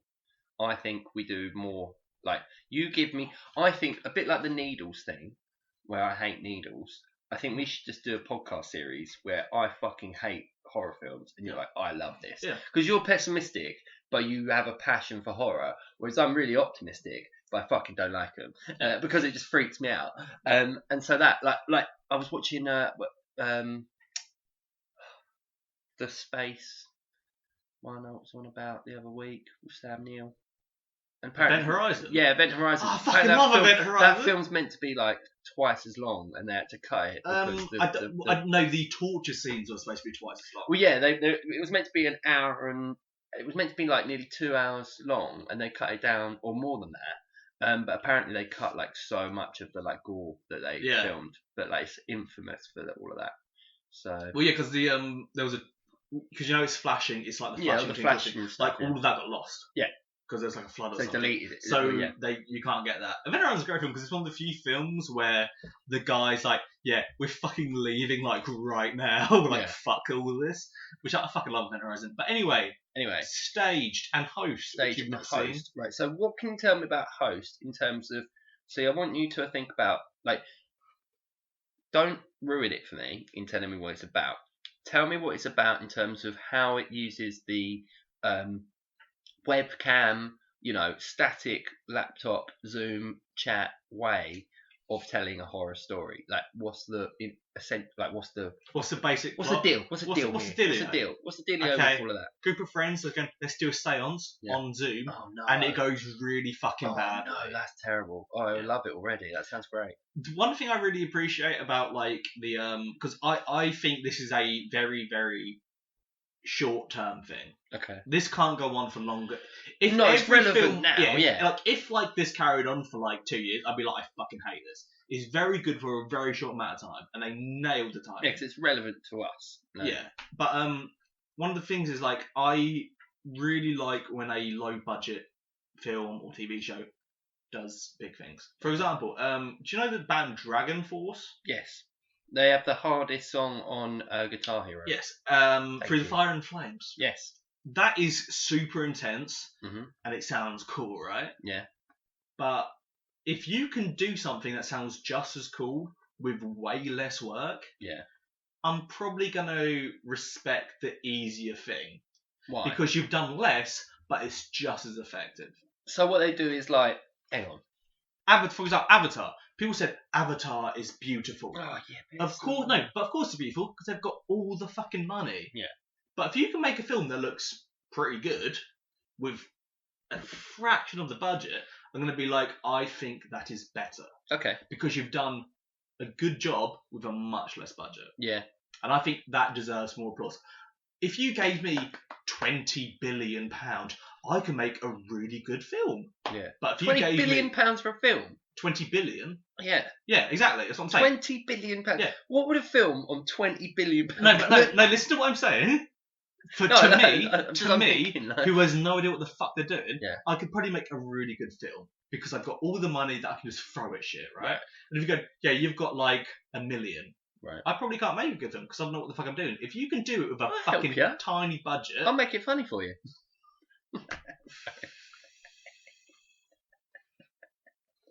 Okay, sure. If you gave me, you've got 500,000. Right. It is so much more impressive to make a good film. Yeah, no, I agree with you. I understand your point. So I really like the fact that they've made a good film or TV show staged with a fraction of a budget. I think that is fucking incredible. Okay. Because it is so much harder. Yeah. Like people give like fucking people credit, be like, oh, we had a $50 million budget and look how okay this film is. I mean, like, he has all the money. It is difficult to make a bad film with that much money. Yeah. No, I agree with you. I mean, it is a bit. It makes me a bit sick when big films, regardless of if you want to disagree about Ready Player One or whatever, like if you've got $250 million to make a film, and you make an okay film that we argue over, and I go, oh, this idea was kind of cool for 10 minutes, and then you're like, yeah, but you are correct. Like I do rate the more, not just innovation, but it's about being lean and about like someone like I got one thing. I have 100 million budget. Yeah. I make a 5 out of 10 film. I have $1 million budget. I make a 5 out of 10 film. Who would you give a better film? Who would you give more money to? Yeah, the next time round. I'd give it to the guy who had no money. Yeah, no, I agree with you. And that's my thing. Is like if you have no budget and you make a good film, you're a pretty good director. So with the host film, with the so is it literally just them on their laptops? Well, that's how much editing is there without? Oh, there's probably a ruining it lot. for There's me? definitely a lot of editing, but they do. Is they it a hide bit like well. what's the one? Unfriended? No, that franchise of like the camera in the thing, and it's just like Is it a Skype call? no. It's the film, and it became like a franchise where they, and I haven't seen it 'cause, I'm not a horror fan, but so they put a camera while they went to sleep. Oh, Paranormal Activity. Yeah, Paranormal Activity. That's like where I'm thinking, is this similar to that? No, I wouldn't say it because they never go from that angle. Right. It's always at one angle. So well, you get what I mean. Like, does it have that in the background? The grainy fucking some sort of wanker in the corner. Well, obviously they do, but like Yeah. the editing is much because they don't cut from shot to shot. Really, they do it off sometimes, but it's not But like yes, that's what I want to understand. yeah. What's Because the formula? in staged, they will cut to shots that realistically wouldn't have been filmed. Yeah. In Host, everything's in camera. Okay. So I do enjoy Host. Host is a very good film. Probably my Better than Ready Player One. Yeah, Ready Player One's a shit film though, so doesn't matter. Yeah, I did like Stage though. I feel like this didn't go the way you wanted to talk about when we talked about this stuff. I don't mind if you don't like it. I just thought it was I quite... like Stage. Oh, you like Stage? I really like Oh, Stage. sorry, I thought you said you didn't. No, I like Stage. I really like Stage. Cool.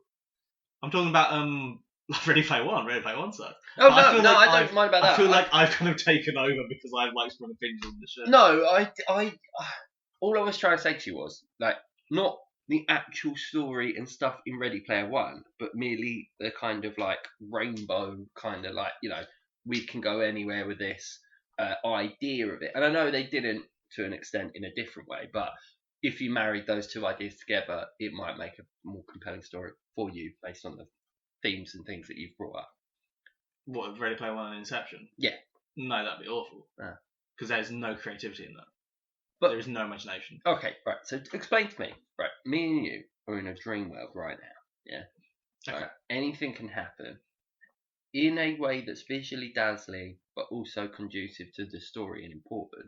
Like I said, like if I've got an AK-47, yeah, and I look at it, and then it turns to like squid ink, and then there's all this black ink, and I'm like, right, my gun's gone, and then I touch it, and then like, I don't know, I create a black hole and I go inside of it, and I'm just like somewhere else. Like, is that what you mean? No, like, what no, do no. you mean? What I want, okay, so what I want to know. they're in a firefight. Give me the limits No, of your so imagination. what I want is they're in a firefight.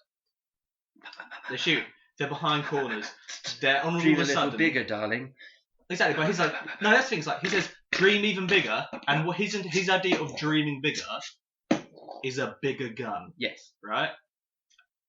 I want a fucking train to Alright. go through and just I want that too. destroy the people who are shooting at them. Yeah. I want people to be like, yo, why have all the lights gone out? And all of a sudden they're being chased by like a monster. Yeah. Because that's what dreams are. Dreams are weird. So you want a more psychedelic? That's Inception. what I want from something like Inception, where it's like from dreams. Well, maybe I we can wanted make them our own. to open a door and they fall, like there's just nothing, then they fall through it and they land on like this weird world. Okay. Because that's what dreams are. Yeah. Dreams aren't just like, yes, now I've got a bigger gun. Yeah. I Okay. wanted To be weird fair, shit. the other day I had this dream, right? You know, I was saying about how dreams only 5% of the population dream in colour. I have this real problem in my sleep at the moment. Like, I have a million dreams every night, and it's super intense. Most of them are nightmares. It's not fun. And so, what happened to me was I was transported into this dream that was sepia toned. It wasn't colour and it wasn't black and white. I'm talking like the yellowy, like Call of Duty in the late 90s. Like, like that kind of weird thing in World War II. And I'm in a Spitfire, but it's not really a Spitfire. This guy's driving his plane and he's shooting all these bullets. And there's no seat for me. I've just got this handle on the side and I've got to feed bullets into this thing. And I was like, this is really poorly designed. Why don't I have a seat? We're in a fucking plane, in a firefight, in the sky. And so he's like flying around and it was horrible. And I got home eventually, but I agree with you. The logic and the aesthetic to Inception doesn't work. But we were talking about that 40 minutes ago. So yeah, we really were. lockdown films. Sorry. Okay. We will see, like in all innovations, like when we get out of lockdown, I never want to see anything like this again. I'm sure I fucking agree with you. I'll be down the pub and we won't watch any films. No, but not that. Okay. Do you remember when like Blair Witch Project came out? Yes. And everyone's like, "This is so amazing. I've never seen this before." It did freak me out. And then I love Blair Witch Project. And then eventually we started getting used to the whole. Yeah, okay, I know what you're doing. And all of that. I guess to the point where it's like you can only do that the for found a certain footage thing. Yeah. With Host, I feel like you can do maybe 2 more films like these, and then eventually people are going to be like, I know exactly what you're going to do. The camera's going to go from left to right, and I'm going to see something in the track, and then it'll go back, and it's going to be gone. And there's going to be someone walking in the background, or someone's going to be like, who's that in the background? I mean, how well does it stick to like classic horror tropes? Does it play on them in a is it only the camera thing, the device thing that's different? I wouldn't say really. There's definitely stuff where I'm like, that's kind of dumb, but I enjoyed it. I thought it was a very good film. Okay. There's a scene where like you know how like in the real world it's super easy to see something. Yeah. There's a bit where like someone goes across and you can clearly see something. As the person who's watching it, I'd be like, that's definitely something. I'm not going to say what it is. Right. Because for you. A demon. No, not a demon. Ooh, a child. No, I'm going to say. Do you want me to say what it was? Yeah, go on. You see someone, because there's constant showing of someone hanging. So there's a bit where you see, like, the feet. Oh, no. And then it goes past it and then goes back. And it's gone. And people are like, oh, I saw something. And I'm like, that was clearly feet. You clearly saw someone's feet hanging there. Yeah. That's kind of... It wasn't difficult to see. Right. But it was like, I think I saw something. You definitely saw something. Yeah. Just be like, I saw feet. I 100% saw some feet there. Tarantino on the... Yes, on the fucking... Just on set, not directing. He loves it. I heard you were filming some feet. Yeah, can I help you? No, we don't need any help. Just let me look. Anyway, done.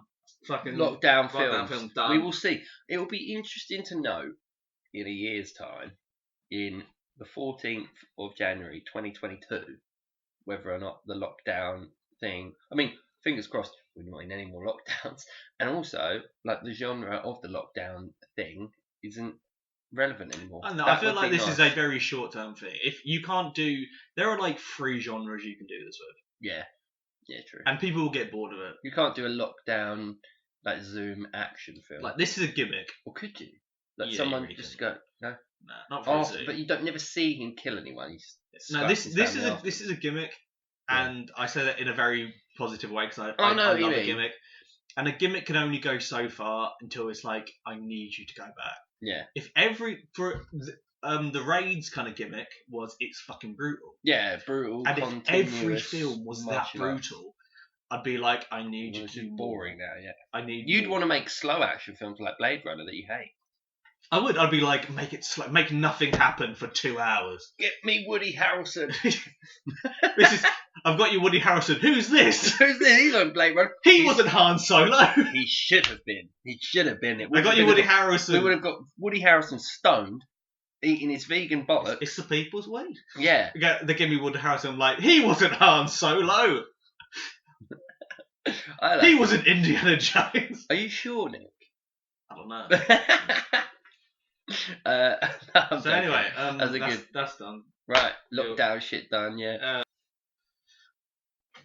That was an awkward fucking edit because we both went to take a piss. Yeah, good luck with that, mate, because Yeah. you're the one that's got to like go back and be like, by the way, I did start talking to myself, / I might have said something weird while you're in. That's fine, don't worry Just about so when you go to edit it, it's like, oh, this is Jason's weird moment.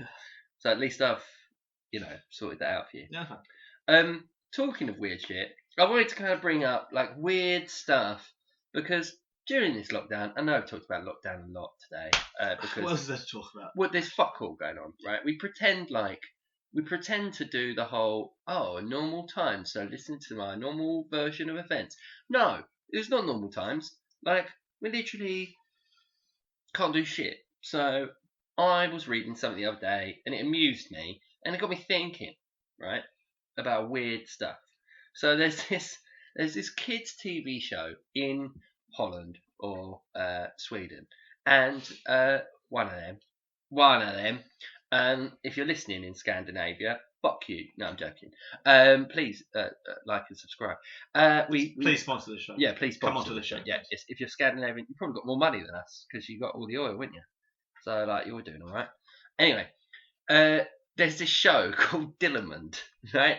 And it's about a middle-aged man with a giant, uncontrollable penis. And it's a kids' show, and it's funny, apparently, but it's caused outrage because it's a kids' show about a middle-aged man's giant, uncontrollable penis. I don't see the problem. What do you mean, Nick? I mean, don't see the problem. I have no problem with your giant, uncontrollable penis, but let's put it away. But All like, of that was hyperbole. As well. yeah. Giant, it's not giant. It's very controlled. It's moderate, and it's barely a penis. Very in my control. It's barely a penis. The point is that I read about it. It looks like when a woman's given too much steroids and it becomes like a. Oh yeah, like a bodybuilding woman. Yeah, and it's one of them. The late 90s. I'm with you. Yeah. You've thrown me off there, mate. Sure. I imagine that too much. Dutchman's big penis. Yeah, very natural thing to remind someone. Yes, so a giant uncontrollable penis. It does funny things, like it steals stuff at a barbecue or whatever. I don't know. Like I don't really know. I read this article and I thought that's fucked up. Like how many inappropriate things can you think of? Like I tried to think back about my own childhood and about what. Well, you're too young for Cat's Eyes, aren't you? That was a weird educational show. Yeah, I don't know. El Nombre. You ever see El Nombre? No. El Nombre used to swing in. The problem with El Nombre swinging in, right, on a fucking rope, he was basically like Zorro, but he was like a meerkat Zorro. Right? Think the Russian meerkat geezer from Compare the Meerkat meets Zorro. That's what El Nombre, and he'd come down. Right, and he'd swing on a big rope. Fucking problem with that. The same way that I have a problem with Spider-Man and Batman. Spider-Man and Batman, right? They're in what's the metropolis is? Well, not in actual metropolis, but they live in metropolitan. That's what I mean. Metropolitan. So I've had 4 beers in an hour, mate. What would you expect? Metropolitan areas whereby if you've got a grapple hook or a web. You can swing, right, because you've got skyscrapers and shit. El Nombre was based in rural Mexico, right? So you're talking a village desert scene, right? And this little rat, mouse, whatever, meerkat, whatever, will go, oh, I've got 3 apples, and you've got 4 apples, but how many apples do we have together? And they'll go, El Nombre. El Nombre will fucking swing down from fucking above and go, don't worry, little one. I'll help you count the apples. If you have 3 apples, and then they do the educational bit. However, can I interrupt real quick? I fucking love your accent for a young Mexican person. If I have 3 apples, I know why, but I really like that accent. And you have 4 apples, how many apples do we have? Yeah, it's good, isn't it? I like that accent. I am character acting young. I'm going to boot out some 7-year-old Mexican actors and actresses. I'm doing the voiceover. Dora the Explorer. Yes, fuck off, Dora. Jason Winter from Essex here. Shut your mouth. I'll take a pay cut. Oh, no, I'm not doing it anymore. Sorry if I've offended anybody with that. But yeah, the point is, Biker Mice with Mars from Mars was weird. The Moomins, that's fucking strange. That's big. That's a big fucking deal, isn't it? The Moomins. The Moomins are massive. And that's I think you fucking told me weird about as this, but fuck. I don't. I never You've never watched seen the movies. movie, I think we have talked about this. Well, I said I didn't. It's Watch coming back. It's going to be a massive Netflix thing, and you're going to fucking see it and be like, this is fucking weird. It is like Norwegian, like Northern European, like folklore put into the thing. But the Moomins, do you know what a Moomin looks like? No, I'm I'll show picturing you the mice that live on. It's like No, you're what? fucking Who are the wild. mice that live on Mars? What is that? The biker mice from No, Mars. they're little. They're little like mice. Oh, you mean the clangers? That's what I imagine when you say that. I imagine clangers. That's from the 70s, mate. Yeah, I know. I used to watch that when I was a kid. I used to watch that Wow. Puss in Boots. Oh wow. Oh, well, yeah, you mean Bagpuss? Bagpuss, that's the one. Yeah, I forgot. Yeah. I said Puss in Boots because we were talking about Zorro mixed with a cat. Oh yeah. Well, yes. Which is Puss in Boots. Yeah, I watched pretty Bagpuss. much. I watched Bagpuss and Clangers when I was a kid. I didn't watch Yeah, like Moomins. normal stuff. Me neither. Moonins. They were Moomins. Hang on. Let me show you what a Moomin looks like. There you go. So they're Moomins, mate. Oh, I do recognise. Oh, you do them. recognise I do it. recognise Yeah, them. it was on. It was on. I telly. also remember them as something that was used to teach people French. Possibly as well. Because I remember that as when I was a kid, and it was like adverts for like learn French on this thing, and there was stuff like that. That looked a lot like that. I'm trying to think if there's something weirder in my thing than because I don't think I'd enjoy watching a cartoon about a man with a giant uncontrollable penis. Do you know what I mean? Like, So is it aimed at kids? yeah, it's about the idea, right? The argument in Scandinavia at the moment is that so it does stuff. It's like this, the penis is basically another character, right? It's like a snake. It's going about being a funny snake. He's like taking stuff and messing with people, and he's like, oh, and so the argument is that it's not a sexualized penis, right? And so therefore, children find dicks are funny, okay? Dicks are funny, whether you sexualize them or not, and they think it's funny, and the show is airing. Well, I don't know. I just think it's pretty fucking mental in 2021, in the future that we live in, that's going on. But then you have like people complaining about fucking, Alicia Dixon's necklace on Britain's Got Talent because Black Lives Matter and that. And I was just like, juxtapose the white middle class privilege of being able to have an uncontrollable penis that just fucks with people compared to like, supporting human rights. Interesting idea of weird TV, isn't it? Yeah, but is this one of those shows that they design purely to create controversy? I don't know. Because I've read about it. Listen, I know the Guardian, and I'm offended. I know the Dutch are crazy. Yeah. And I love the Dutch. But I can't see this being like a thing where Dutch people are like, it's not going to get like 8 seasons. This isn't offensive this isn't weird to us. This is just something we put on. Like, even the most hardcore crazy Dutch person's like, yeah, what the fuck's it about? Yeah, that's weird. Yeah.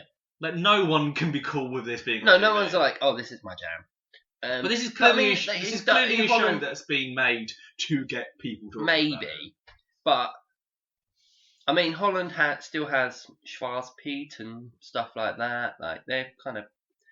I'm sorry, Holland, but get rid of Schwarzpiet.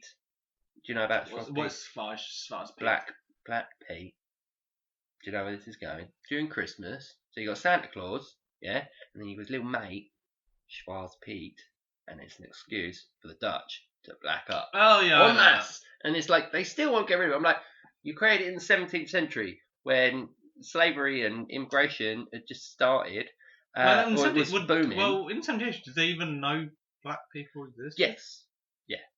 We've been enslaving them for a couple of hundred years by that point. Like, but you don't understand, like, Canada and America were once, like, there was a French third of Canada, a British third, and a Dutch third. Yeah. So the Dutch and like the colonialisation of the Dutch and European nations, like the British Empire, is well documented, yeah, because we were fucking really proud. Yeah, of the it. USA wasn't found until the 18th century. No. So like in the 1700s, they were Black doing Pete, this. yeah.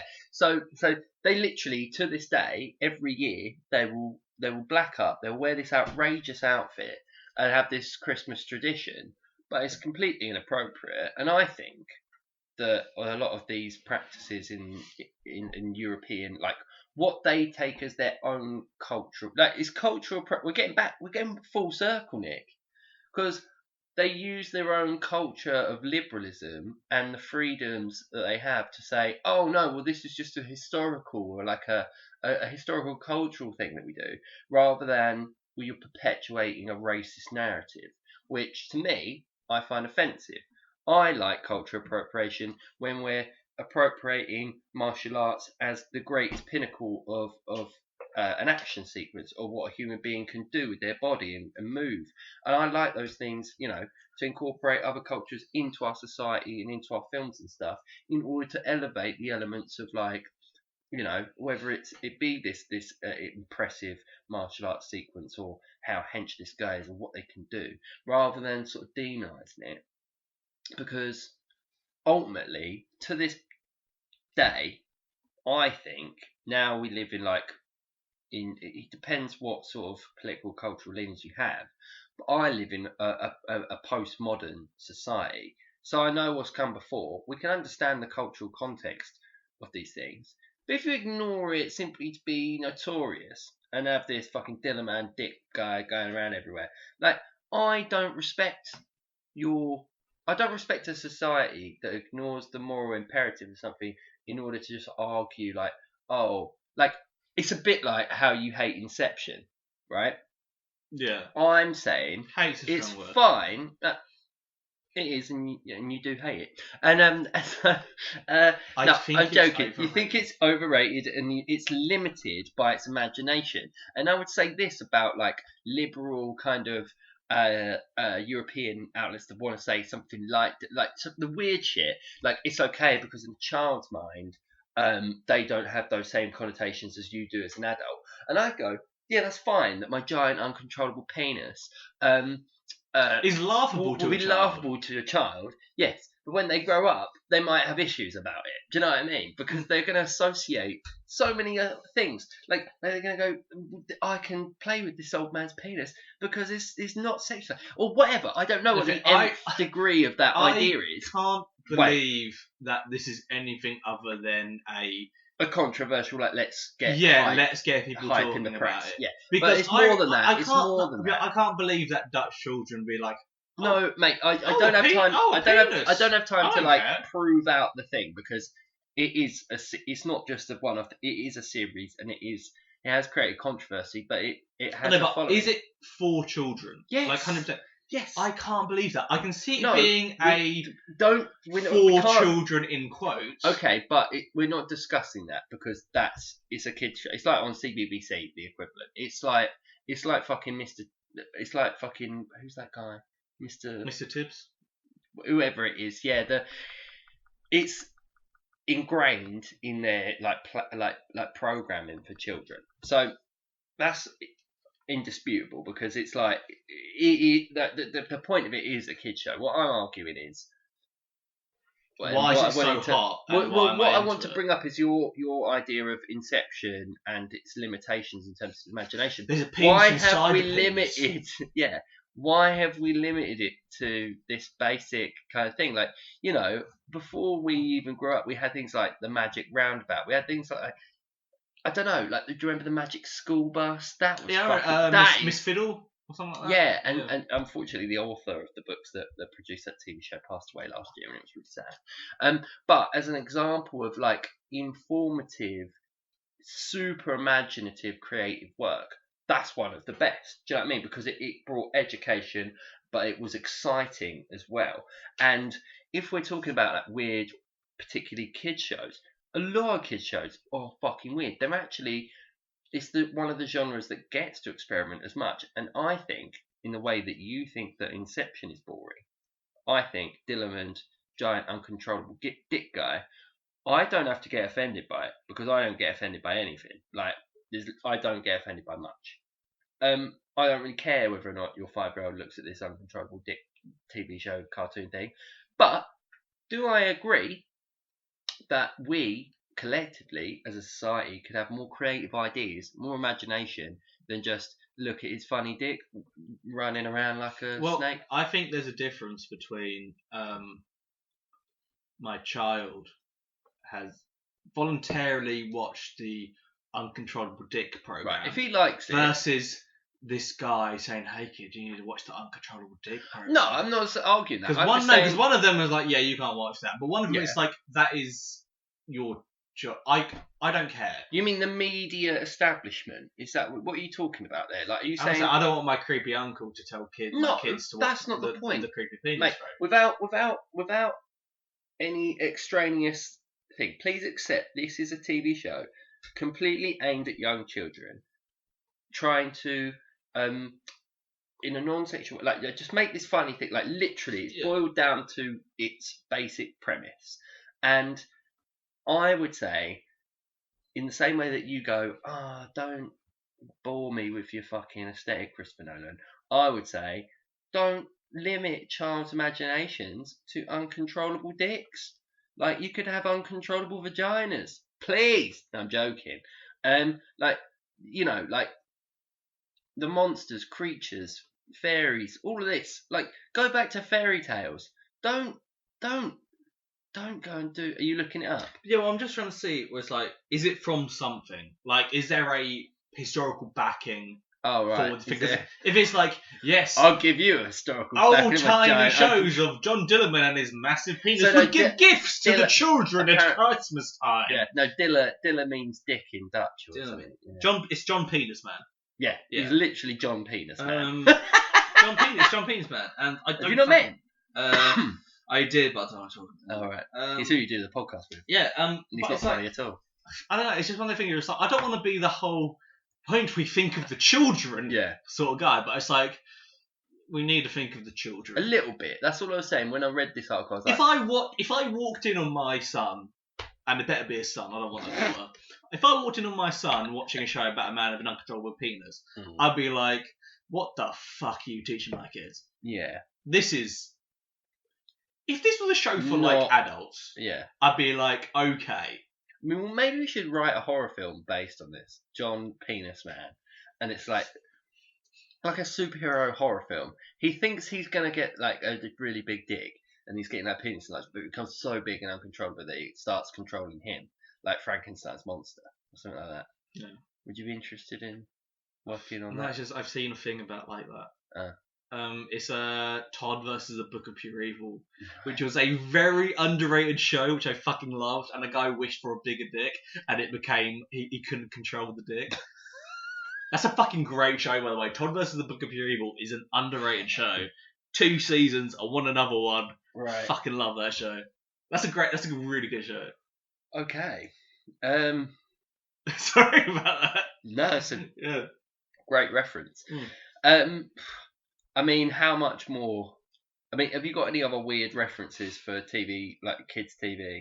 There's stuff like Totally Spies, where someone wrote how every episode's a fetish, right, and stuff like that. I haven't seen that. You never watched Totally Spies? Totally Spies. Totally Spies. Yeah, it was Fox Kids. I'm not sure. I think Fox Kids was something only I watched. Yeah, I think you're the only person, mate. Who ever watched? I was not a Nickelodeon kid. I was a Fox kid. Because that had Big Bad Beetleborgs. No. Oh yeah. Was it just Beetlebag? I think I'm mixing up Big Bad Beetleborgs. No, it was Beetleborgs. Beetleborgs. No wait. No, that's Digimon. No, you're. Oh no, yeah. It was Digimon. We didn't have. It didn't have Pokemon. It had Digimon. Yeah. Digimon. It had Pokemon. It had Beetleborgs. Beetleborgs was sick. I like Beetleborgs. It was like the Salamanders versus something. It's a really shitty fucking anime, which I fucking love. And it also is the reason I love the Silver Surfer. Because for some reason, it only had the Silver Surfer cartoon. It didn't have any other like DC or Marvel cartoon. So I fucking love Silver Surfer was quite good though. Like I love the Silver Surfer. Because he was like a freedom fighter, wasn't he? He was just like there was enslaved aliens. Well, and he just come along, rock up and be super powerful. Like he voluntarily gave himself up so his planet wouldn't be consumed, and then he just go around being like, kill that. Silver Surfer needs. I fucking love the Silver Surfer. Silver Surfer was sick, and he's not had like the Silver Surfer sequence in that Fantastic Four sequel was good, right? It was a very good like action sequence of superhero. There was like flight. a good 5 minutes in that film. Yeah, in terms Rise of of the way the he's Silver flying about, right? But could there be a Silver Surfer film? He was fucking hard as nails. Although the whole surfboard thing is a bit problematic. Like, Well, you the know, surfboard's problematic. How's the surfboard problematic? because it's a surfboard and he's super He's the powerful. Silver Surfer. Yeah, but surfing is a 1960s, 70s California specific thing to like a specific aesthetic. Yeah, but he's an alien. Yeah, I know. It's not like So he's why would he know? That's the point. It's like, why would he know about surfing? Because he's a radical dude. No, He's bodacious. He's a freedom. No, he's not. He's actually bodacious. got. No, he's not bodacious. He doesn't. Excuse me, microphone. He doesn't actually like. He's not a dude, is he? He's not Keanu Reeves. No. Whoa, man. Whoa, what's going on? He's quite straight. I'm sure He's there's a got way square. I'm sure they explain it in some way, especially in the recent ones. But I'm sure Stan Lee had a wank and came up with something. Because rest in peace, Stan. R.I.P. I fucking love Stan Lee as well. Please come onto the show. And so he can't. Rest in peace. Unless the Silver Surfer brings him back from the planet that he went back to. See? Cheers. Yeah. Weird. Are we done with weird childhood? I think so.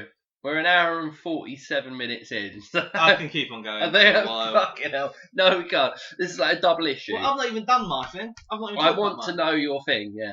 I'm done with the weird thing. Well, Dylan, don't check it out. I can carry on with the thing, but not the weird stuff. Yeah, no, kids stuff is weird, but I like the Silver Surfer. That was a random one, but I like that. Come on, Nick. So what you got for me? This is going to be a bit of a long one. All right. Not long. 5 minutes. All right. So it's New Year. My lizard mind demanded something shiny and new, so I bought myself a Switch. Oh yeah. Yeah, I seize it. I bought myself a Switch, and I was like, I'm going to buy like 2 games. Uh-huh. I bought some fucking game that I was like, yeah, I like that. And I bought a game called Hades, which has won like every fucking Game of the Year award. Okay, shit. well, I'm buying It's that. been hyped up to fuck. Right. And I was like, okay, I'll buy it because everyone says it's fucking great. I bought it. I let it download while I slept. I woke up. I played it for half an hour, and I thought, yeah, that was pretty good. I'm probably gonna play this later. I looked at the clock. It had been 7 hours. You've been playing for 7 hours. This game is fucking amazing. I feel What's like it a about? kid. So you play the son of Hades. Do you know what a roguelike is? No. The problem with you is I've got to explain relatively simple gaming terms to you. Yeah. So a rogue game is you enter a dungeon, you pick some weapons up, you pick up some experience, and you make a build. Some mana. Yeah, I got oh, this makes my HP better. This makes my mana. This makes my mana better. This I am like Captain America. That reference. Yeah. You go like this makes my HP better. This makes my attack better. And if you die, you lose everything, and you restart it from zero. I understand that. And it's a randomised. It's every time it's a randomised dungeon. A roguelike is where, let's say you can collect gold. Yeah. Let's say you collect gold. You might it's the exact same thing except all that gold you collected, you keep that. Okay. So you can upgrade all your stuff. And it's most roguelikes you just die and it doesn't have a story connotation to it. It's like you've just died, restart. In this game, if you die in storyline, you're the son of Hades. So it makes sense why you die. You just restart from the beginning and you can talk to the people you've beaten up. You can form relationships with these characters. Hades is a fucking great game. I fucking love this game. It makes me feel like a kid again. Right. Did you ever have the times where it's like you just play a game, you woke up, play a game, fall asleep, wake up, lived in that game. Yeah, I was like that with GTA Vice City. GTA Vice City, things like this is one of the first times in a fucking long time I've woken up, played it, fell asleep playing it. Oh, awesome! I've never had this experience with a video game in a long time. Okay. And this game was hyped up massively. Again, it's won a lot of Game of the Year awards. It's been nominated for any media site worth its salt. Yeah. Has said this game's in the nominations at the very least. It's won most of them. And when I played it, I was like, okay, I'll see what you're about. Because I've heard good things. But you're never really a true believer, are you, Nick? No, you're because a skeptic. And you come along skeptically, and then you need to feel things out. I need to be proven that. Yeah, you need to prove it. This game has. You don't like hype. Yeah, this game has completely engrossed me, and it's kind of awakened my love for video games again. Oh, sick. I adore this game. I'm getting this that. game's I can get. Is it I got any recommend- multiplayer options? No, it's all single player. It's all single player. As But you I can love see, when my girlfriend isn't here, I don't have a Switch. I just have to. That's I awful. just have the docking back. But I love this game, and but this a lot of times there'll be games or films where it's like this is a game. I've played Game of the Years, Right, yeah. and I've played. I'm like, it's fine. I mean, the most famous example of that recently is obviously Cyberpunk. Well, 2077. Cyberpunk was never Game of the Year. No, it's not Game of the Year, but I mean, it was. It was definitely hyped up to It was. fucking It was the insane. most hyped game. It's been developed for like what? How long? 8 years or something. I can't remember 8 years because Witcher 3 only came out like 5 years. Right, ago. but it's been developed for a long time. It's been developed for a while, talking and about it got for a long hyped. time. And it But I was- never believed any of that Right. Okay. because I got.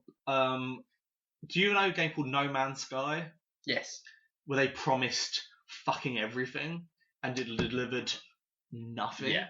I knew that was going to be bad the moment I heard about it. Right. I don't remember what burned me, but a game burned me hard, Okay. and ever since then I've been very nervous about like. Yeah, I mean, as you know, I've worked in the tech world with drones Yeah. and stuff, and a lot of the sort of the same like development hype that you get in the game world is the same kind of thing as the crowdfund stuff with Yeah. like electronic products. Like a lot of drone companies, like they make like $6 million on their crowdfund, and these guys just went to fucking Vegas and Yeah, and spent the it's- money, and they're like, "Where's my drone?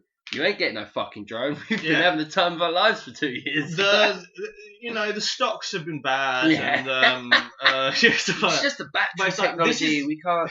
It's battery. Yeah. there's ups and downs, man. Yeah. It's like this is one of the first times like a game's been hyped up to me and actually properly delivered on me. Right. And And that's unique because I mean, that is very unique. And I've been thinking in like the past, and there have been very few times a game or film or album or book has Yeah. ever properly delivered yeah. on the hype it's promised me. Because I remember when Avatar was properly hyped up as being the Yeah, best film fuck made. that. That film was fucking awful. Yeah, it's shit. But has there ever been a film or Yeah, I've album, got a TV couple show of game examples. that has properly lived up to the Yeah, hype? so for me, right, what happened to me? Also lived up to the hype and also properly not lived up. Okay, the second part I have to think about. There's two examples I can think about where I was getting into stuff and it fulfilled what I hang on. Let me explain my experience and then I'll explain how I felt about it. So I remember being 9 years old, walking into Blockbuster with my dad. It was a tradition, you know, my parents would get like a takeaway on a Friday night and they'd have their date night stuff and rent a movie. But before that, we'd have the takeaway with them and we got to watch a good kids movie. Yeah. And there was a bunch of shit that we used to watch. But I remember being 9 years old in 1999, close to the millennium, nearly 10 years old, and seeing the video for The Matrix. And I remember it so vividly with the whole, rain interspersed with the digital symbols with Neo and Trinity and Morpheus, and they all stood there in an alleyway, and the classic cover of The Matrix. And I remember that as the first ever moment my dad said, "Put that down." Yeah, that you see something that appeals to you, but you don't understand why you're not allowed it. You know that feeling? Yeah, it kind of hits like a primal. Yeah, it's like I think shit it's in like your brain. why that looks cool. I want to know what that is. And obviously, it was another 3-4 years until I was allowed to watch. About 12, 13, my dad allowed me to watch The Matrix, and it fucking blew my fucking mind. And then when I was, so The Matrix Reloaded came out in October of 2004. And so it was 2 months before my 15th birthday, and it was a 15. And I remember. Am I right in thinking they came out like a year after each other, all three of those? No, The Matrix came out in 1999, and then 6 years later. I'm thinking Lord of the Rings. My bad. Yeah, that was Yeah, a continuous shoot. That was Lord just- of the Rings, yeah. the trilogy, was a continuous shoot, right? So anyway, so I remember the first being 15 and being allowed to go in a Woolworths, picking up this fucking DVD of The Matrix Reloaded, and buying it. Do you know how much I paid for that one DVD? Okay. Okay, so when was this? 2005. Okay, that's like 15, right? No, it's more than that. Fuck off. I spent $22.99 on one DVD of The Matrix Reloaded. But I got home and I put What a that fucking on. time that was when people would charge money for DVDs. Holy 23 shit. quid for a fucking Jesus Christ. film. Like, not even. They Like, throw that at you I nowadays. wore the shit out of it. Don't You get me go to wrong. HMV, they just throw DVDs Yeah, at you. but It's like, But what you have to understand as a 15-year-old kid that couldn't go, just missed out on the cinema. I probably would have got away with it if I tried. you definitely could have. They Yeah. don't give a fuck. Yeah, Especially but- where we live, they do not yeah, give a fuck. But the point is my personal, like, I was so obsessed with the Matrix. It was part of my identity. It was part of like how I related to stuff, and that was like my core, like my jam. Like, it was just like, this is what I want, and I craved it so much. Like, to get sequels of the Matrix, to see a film as unique as that, and then to get sequels into, fucking hope that the expectations on Matrix 4, you better do a good job, because don't fuck it up worse than the third one. But the point is that my connection to something that I loved so much had been realised, and I was able to do it in a very visceral.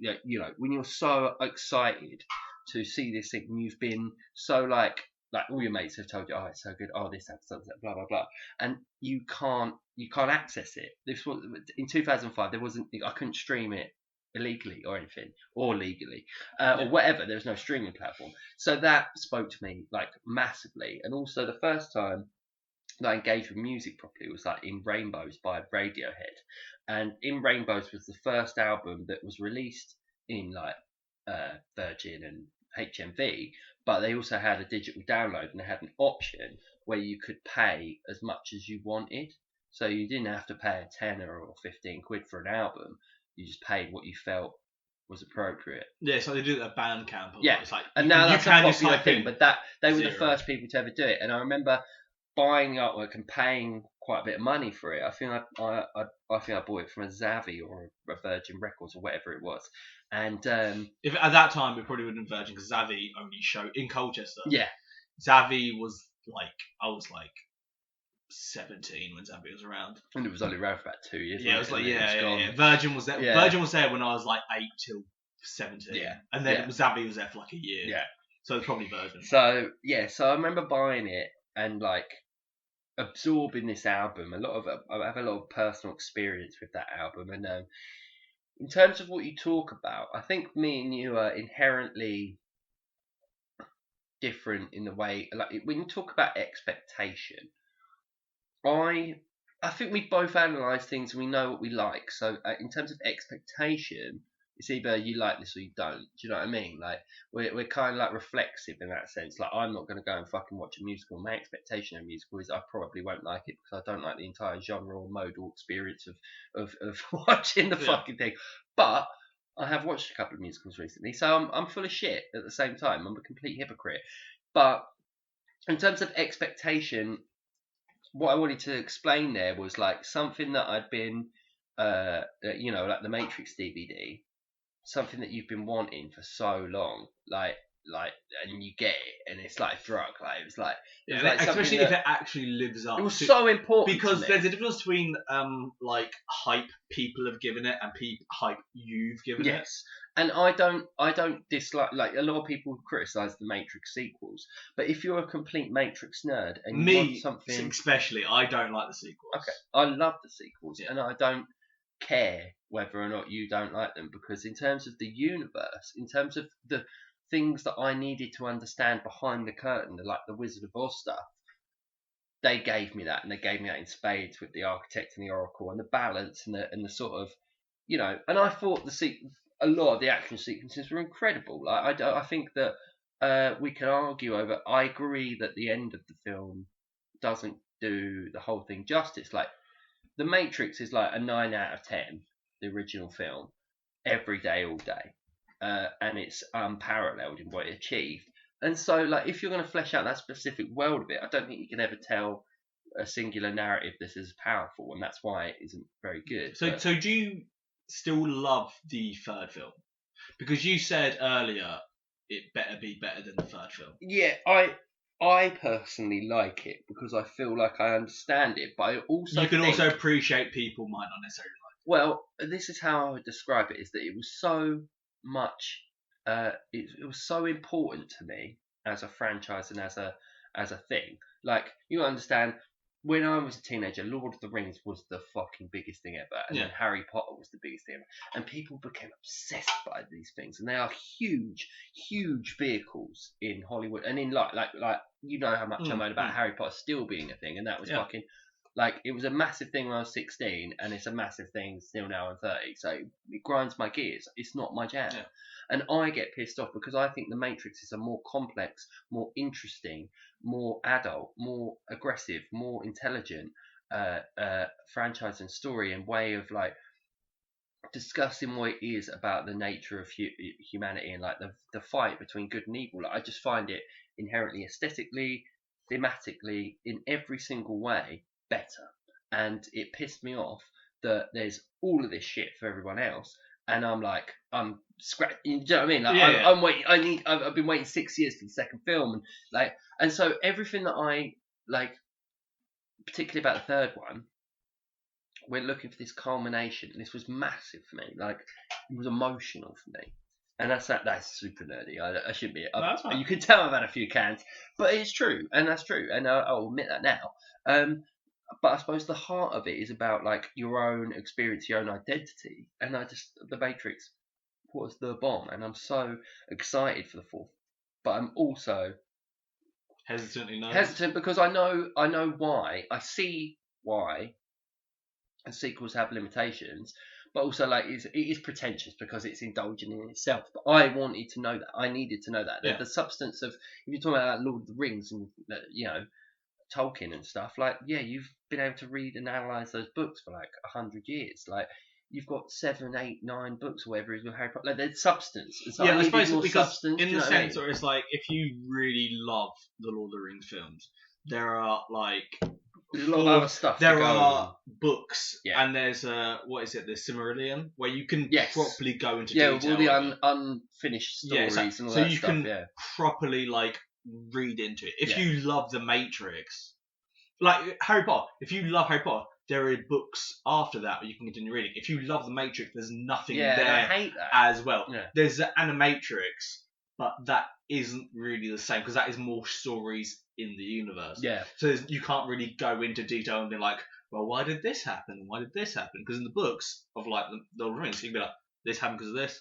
This happened because of this. The Matrix, you don't have that. Yeah. Yeah. So that's kind of that was the formative experience when you're talking about something that what was the word? Hang on, I've lost the word. What when we're talking about expectation? Yes. Expectation. Yeah.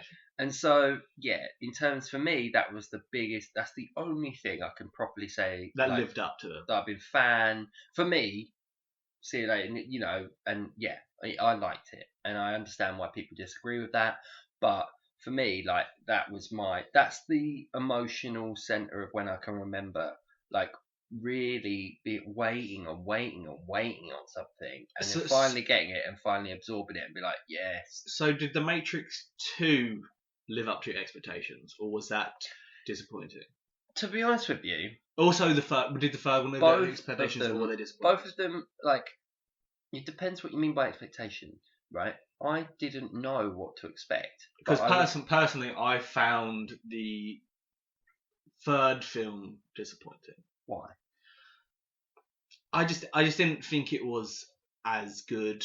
I kind of liked the second one, but I think that might have been tinged because I think I just played Enter the Matrix at that point, so I kind of really I was probably a bit of the Matrix. Because I played I played both Enter the Matrix and the Path of Neo. Path of Neo is the fucking weirdest game I've ever played.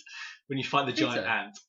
Well, it's not a giant ant, is it? It's a man-sized ant. Oh, yeah, hands, isn't it? Yeah. But like it wasn't like bad. I did enjoy it, but I was like, it's like the bullet time stuff. I thought it was quite. But is that because I didn't love the first one. I liked it. Right. You really liked the first film. Well, yeah, I think. And you liked it. But did you find it is a masterpiece? Yeah, did you just don't understand? Yeah, But it's like I did enjoy the first one. It's like, so did you? Were they as good as you wanted them to be? Or I understand. Were there bits of it you thought this could have been stronger? Not really.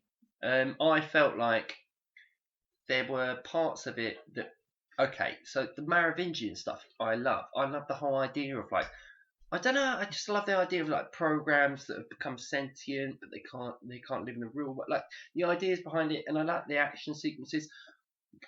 No, yeah, I just can't. I think maybe I'm unqualified for this podcast because I do love the Matrix sequences, and I don't think There's of. nothing wrong with liking the Matrix sequel. No, I know, but okay, all right.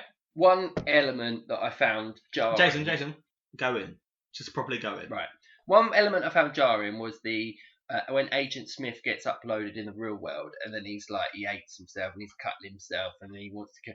And I was like, yeah, I get that, but like that was a bit overbearing. But apart from that, I mean, I hated the ending because I didn't like the whole tragic element of, Neo's blind and Trinity gets murdered. So how the fucking Matrix 4 is Carrie Ann Moss. Do you know what I mean? Mm. Like, I have a theory about like how they're going to do that, and I feel like Neo's going to upload her consciousness into the Matrix and recreate her in the real world or something like that, and therefore they can live together in a bit like an Inception utopia.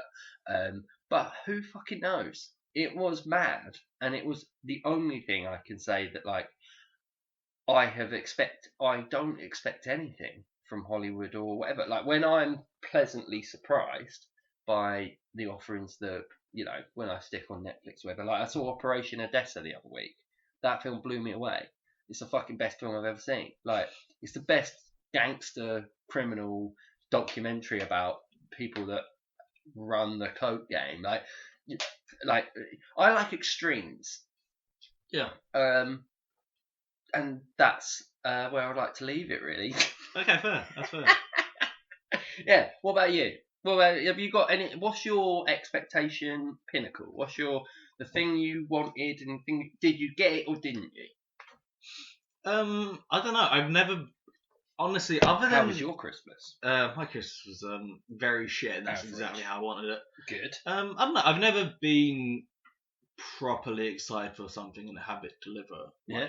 Every time. No, in games or stuff like that. No.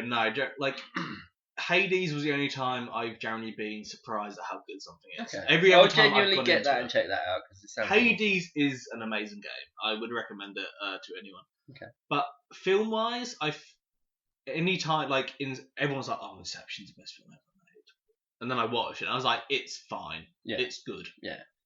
Not the best film ever made." Then it was like, "Oh, The Dark Knight's the best film ever made." I watched it. It's okay. What's his name? Fuck. Heath Ledger. Heath Ledger. Fuck Jesus me. I'm Christ. so sorry. Don't do that. No. Don't. Heath do that. Ledger. Are you gonna call him a racist No. as well? Heath Ledger is great. I love Heath Ledger in that is amazing. Other than the Heath Ledger scenes, fighting you. I like that. Other than the Heath Ledger scenes, I don't really care. Yeah. I found a lot of that film. All right. Yeah, agreed. Heath Ledger's in that is great in that film, but the rest of it, I'm like, I don't really. Care. I like Batman just because I'm Batman. I'm Batman. You are Batman. But apart from that, I agree with you. Heath Ledger is He's easily the star. It's a 6 or 7 out of 10, and then when Heath Ledger's in it, it's an 8 or 9. That's the difference. He's the He's the charisma. Nobody else has any charisma in that film. Yeah, I feel like that film is if that was like if Jared Leto's Joker was in that film, that film would be awful. Oh, you make me feel sick. Exactly. I've never really been. Never say that again. I've never been hit with somewhere I'm like, this has exceeded my expectations. Right. Musically, there's been a few where I'm like, yeah, this is lived up. But most of if I'm ever like generally shocked, it's because I wasn't expecting good. I'm with you. And I've been like, holy shit, why the fuck is no one talking about this? Yeah. So like the Raid was vaguely like that. With the Raid, I knew it was good when I was going into it. I'm trying to think of anything. Queen's Gambit. Queen's Gambit generally shocked me because I didn't think it was going to be that good. Yeah. That was right. Yeah, Queen's Gambit was much better than I thought it was My going to be. personal thing was the Keep. I'm obsessed with the Keep now. Yeah, like, you love the Keep. But you went in that expecting nothing, and you've been delivered. Nazis finding a demon. Like it's just fucking cool. It's just how big the opening set is. Like it's massive. It's vast. It's like 150 foot by 150 foot of stone. Yeah. And it's like he's in this fucking big thing. And you're like, this is so This is so intimidating. There's a reason why there's this vast fort holding fuck all in it. Like, Yeah. think about that for a second. Maybe Nazis, like the Nazis' idea of like they're so hard that they can just fuck with anything and anyone, anytime, any dimension. Like the Nazis. I don't mean to offend. If you are a racist and want to kill Jews and shit, I apologise. But the Nazis were kind Don't of apologise. stupid. Don't apologise to him. No, I'm not. The Nazis were kind of stupid. Yeah. On YouTube. Shocking words from Jason. Breaking the Nazis were news. kind of stupid. The Nazis were kind of wankers. You'll never believe what this shit podcast has said about Nazis. I know. Hello Magazine. This is the front. Me and Colleen Rooney. The Nazis are terrible. Oh my god. The only film I've generally seen that's like properly shocked Like me favouring the Nazis. was I can't think of what was it, like that film where it's like, what's that film where everyone does the whole Hitler edit where it's him like yelling at something? Bunker or something like that. Anyway. Oh yes. Yeah. Yes. The only I've film, seen that film. It's Downfall. Downfall. Downfall. Yeah. It's so good that There's TV one series. film Yeah. that is Fucking generally taken me completely by surprise. Is you've seen Old Boy, obviously. Mhm. And Old Boy is a great film. Mm-hmm. I don't think that film was bigged up to me pretty heavily just by the world. Everyone, yeah. Everyone said it's a fucking great film. It's a brilliant film. It's the best film I've made. Right. And I watched it. I was like, this is a very good film. And then, are you aware of the Vengeance trilogy where that film is in? Yes. Where it's Sympathy for Lady Vengeance and Mr. Vengeance. Yes. And I watched Lady Vengeance like a week after I watched the Old Boy. And I fucking adore that film. Okay. I think that film is not given enough credit. That film is beautiful in so many ways. Is that Sympathy for Lady Vengeance? Lady Vengeance. Just yes. Lady Vengeance. It's Sympathy for Lady Vengeance. Alright. Is that before Old Boy or after? I think it might be before. Yeah, I think you're right.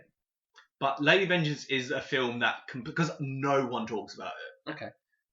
Apart from us right now. Apart from us right now. Like I think people generally regard it as a good film. Yeah.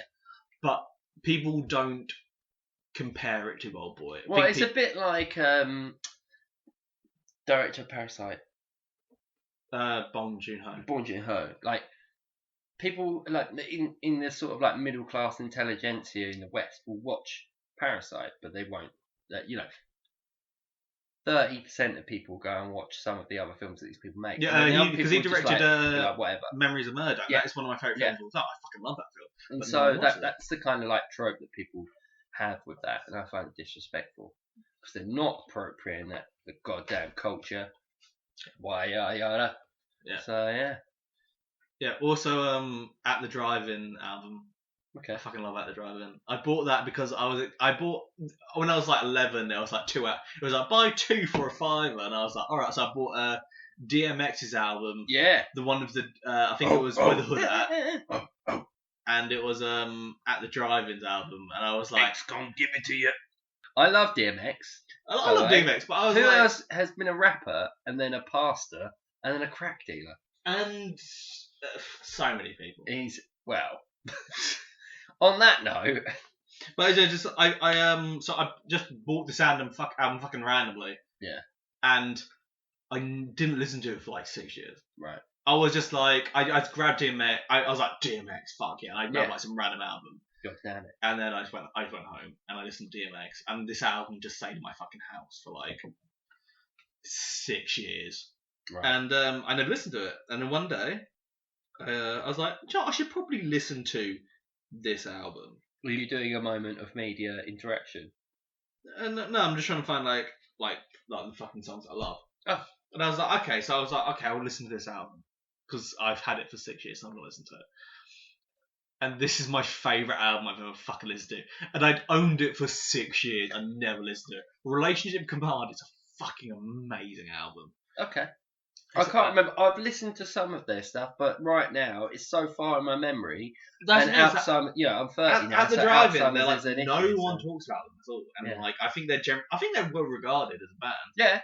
But like, I bought it and I was like, I just need something to make this album cheaper. Okay. So I just picked up an album.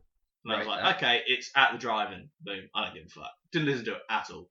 6 years. Never listened to it. put it in. Holy fuck, this video is so good. They are so. They intentionally don't tune their fucking instruments. Right, yeah.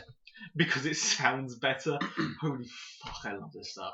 Sounds good, mate. Anyway, I can clearly tell you need a piss. I might, but that might not be the reason, because I'm very, punctual Need about a the piss. final cut, half cut. It's only been 2 hours and 15 minutes for one podcast. Fucking love it. So this has been the final cut, half cut with me, Jason Winter, and Nikolai. It's your boy. Oi, oi.